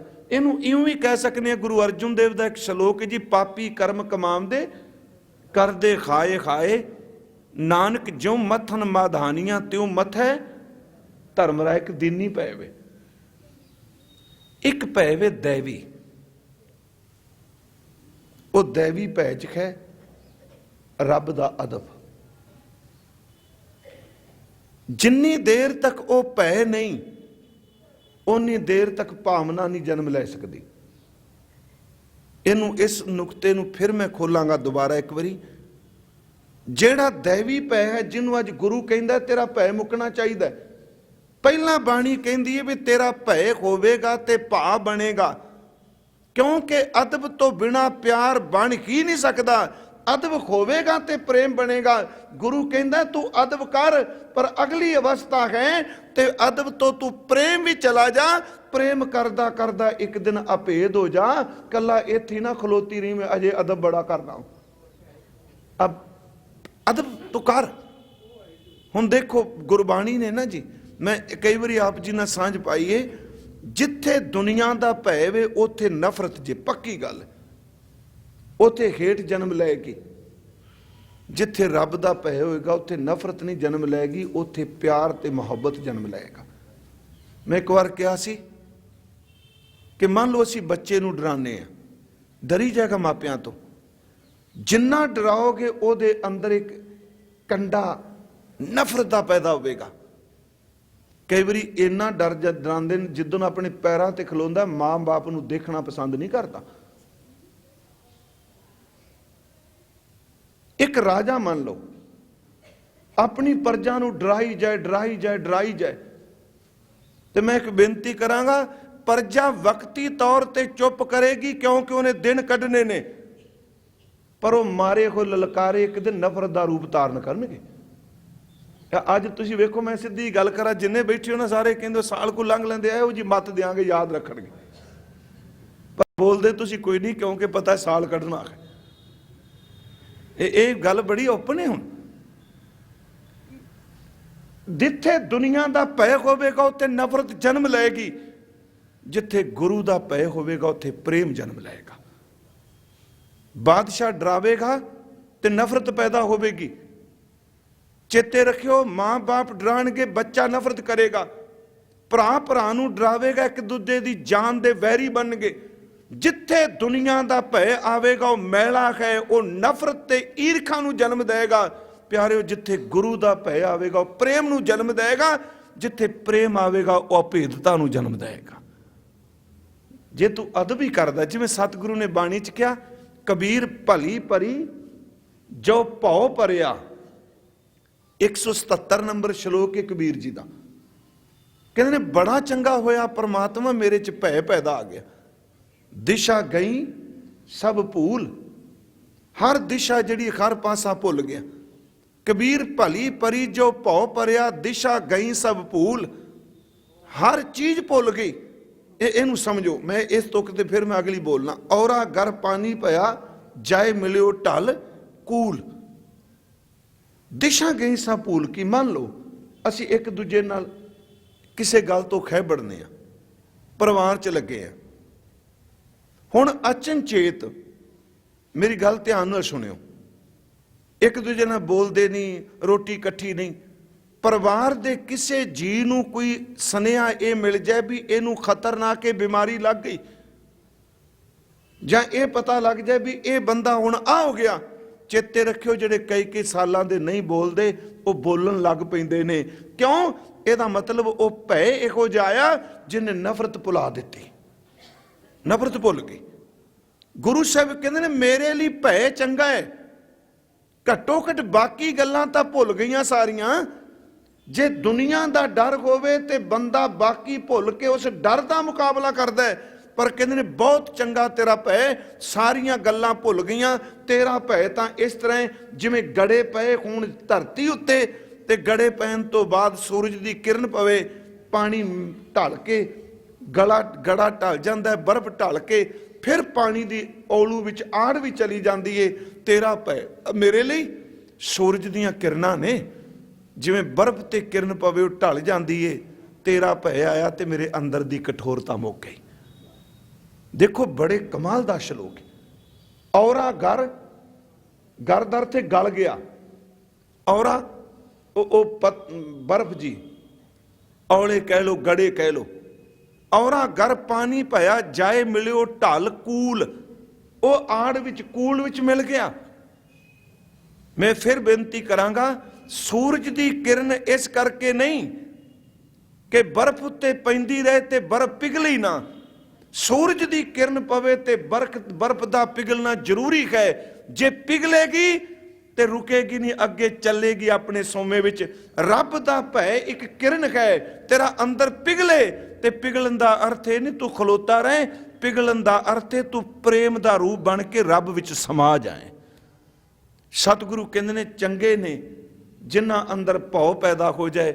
ਇਸੇ ਕਰਕੇ ਗੁਰੂ ਅੰਗਦ ਦੇਵ ਦਾ ਇੱਕ ਹੋਰ ਸ਼ਲੋਕ ਹੈ, ਜਿਨ੍ਹਾਂ ਭਉ, ਜਿਨ੍ਹਾਂ ਅੰਦਰ ਭੈ ਨਹੀਂ ਤਿਨਾਂ ਨਾਹੇ ਭਉ, ਮੁੱਚ ਭਉ ਨਿਭਾਵਿਆਂ।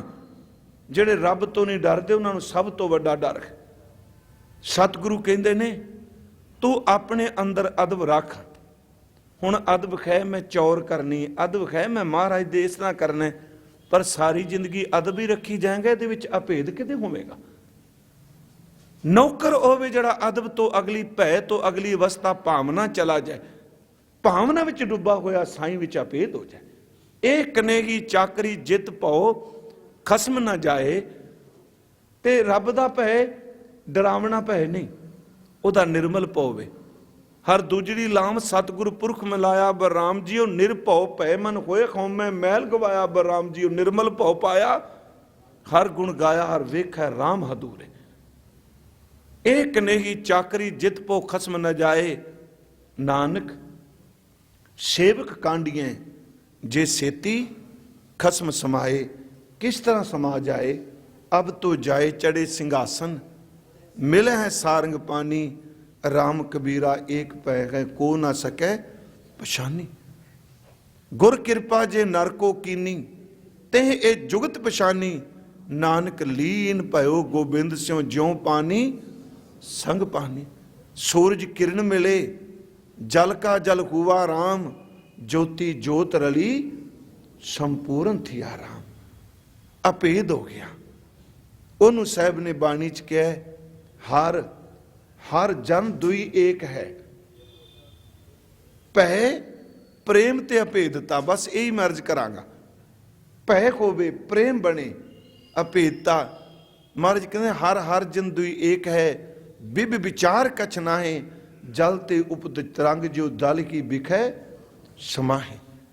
ਇਹਨੂੰ ਸਾਹਿਬ ਨੇ ਬਾਣੀ ਚ ਕਿਹਾ। ਕਹਿਣ ਲੱਗੇ ਹਰ ਕਾ ਸੇਵਕ ਸੋ ਹਰ ਜਿਹਾ, ਭੇਦ ਨਾ ਜਾਣੋ ਮਾਨਸ ਦੇਖਾ। ਜੋ ਜਲ ਤਰੰਗ ਉਠੈ ਬਹੁ ਭਾਂਤੀ, ਫਿਰ ਸੱਲੈ ਸਲਲ ਸਮਾਏ ਦਾ। ਇਸ ਸ਼ਲੋਕ ਨੂੰ ਥੋੜਾ ਜਿਹਾ ਹੋਰ ਅੱਗੇ ਵਿਸਤਾਰ ਨਾਲ, ਤੇ ਜਿਹੜੀ 23ਵੀਂ ਪੌੜੀ ਹੈ ਇਸ ਦੀ ਵਿਚਾਰ ਆਪਾਂ ਕੱਲ ਨੂੰ ਕਰਾਂਗੇ। ਕਿ ਫਿਰ ਸਤਿਗੁਰੂ ਕਹਿਣਗੇ ਰੱਬ ਦੀ ਖੇਡ ਹੈ। ਇਕਨਾਂ ਦੇ ਗਲਾਂ 'ਚ ਜੰਜੀਰੀਆਂ ਨੇ, ਇੱਕ ਘੋੜੀਆਂ ਤੇ ਚੜੇ ਫਿਰਦੇ ਆ। ਇਹ ਪੌੜੀ ਕੱਲ ਨੂੰ ਆਪਾਂ ਸੰਪੂਰਨ ਕਰਾਂਗੇ, ਪਰ ਲੜੀ ਚੇਤੇ ਰੱਖਿਓ, ਇਸ ਨੂੰ ਅੱਗੇ ਤੋਰਨਾ। ਸਭ ਦਾ ਧੰਨਵਾਦ ਜੀ। 24ਵੀਂ ਪੌੜੀ ਤੇ ਸ਼ਲੋਕ 2 ਦਿਨ ਗੁਰਦੁਆਰਾ ਦੂਖਨਿਵਾਰਨ ਸਾਹਿਬ ਵਿਖੇ ਸ਼ਾਮ ਦੇ ਦੀਵਾਨ 'ਚ ਆਸਾ ਕੀ ਵਾਰ ਦੀ ਸੰਪੰਨਤਾ ਕਰਾਂਗਾ। 18 ਤਰੀਕ ਨੂੰ ਜੋ ਪ੍ਰੋਗਰਾਮ ਆਪਾਂ ਅੱਗੇ ਕਰਦੇ ਸੀ ਸਾਹਿਬਜ਼ਾਦਿਆਂ ਦੀ ਯਾਦ, ਤੁਹਾਨੂੰ ਸਾਰਿਆਂ ਨੂੰ ਪਤਾ ਹੈ ਗੱਲ, ਸਟੇਜ ਤੇ ਕੋਈ ਕਹਿਣ ਦੀ ਨਹੀਂ।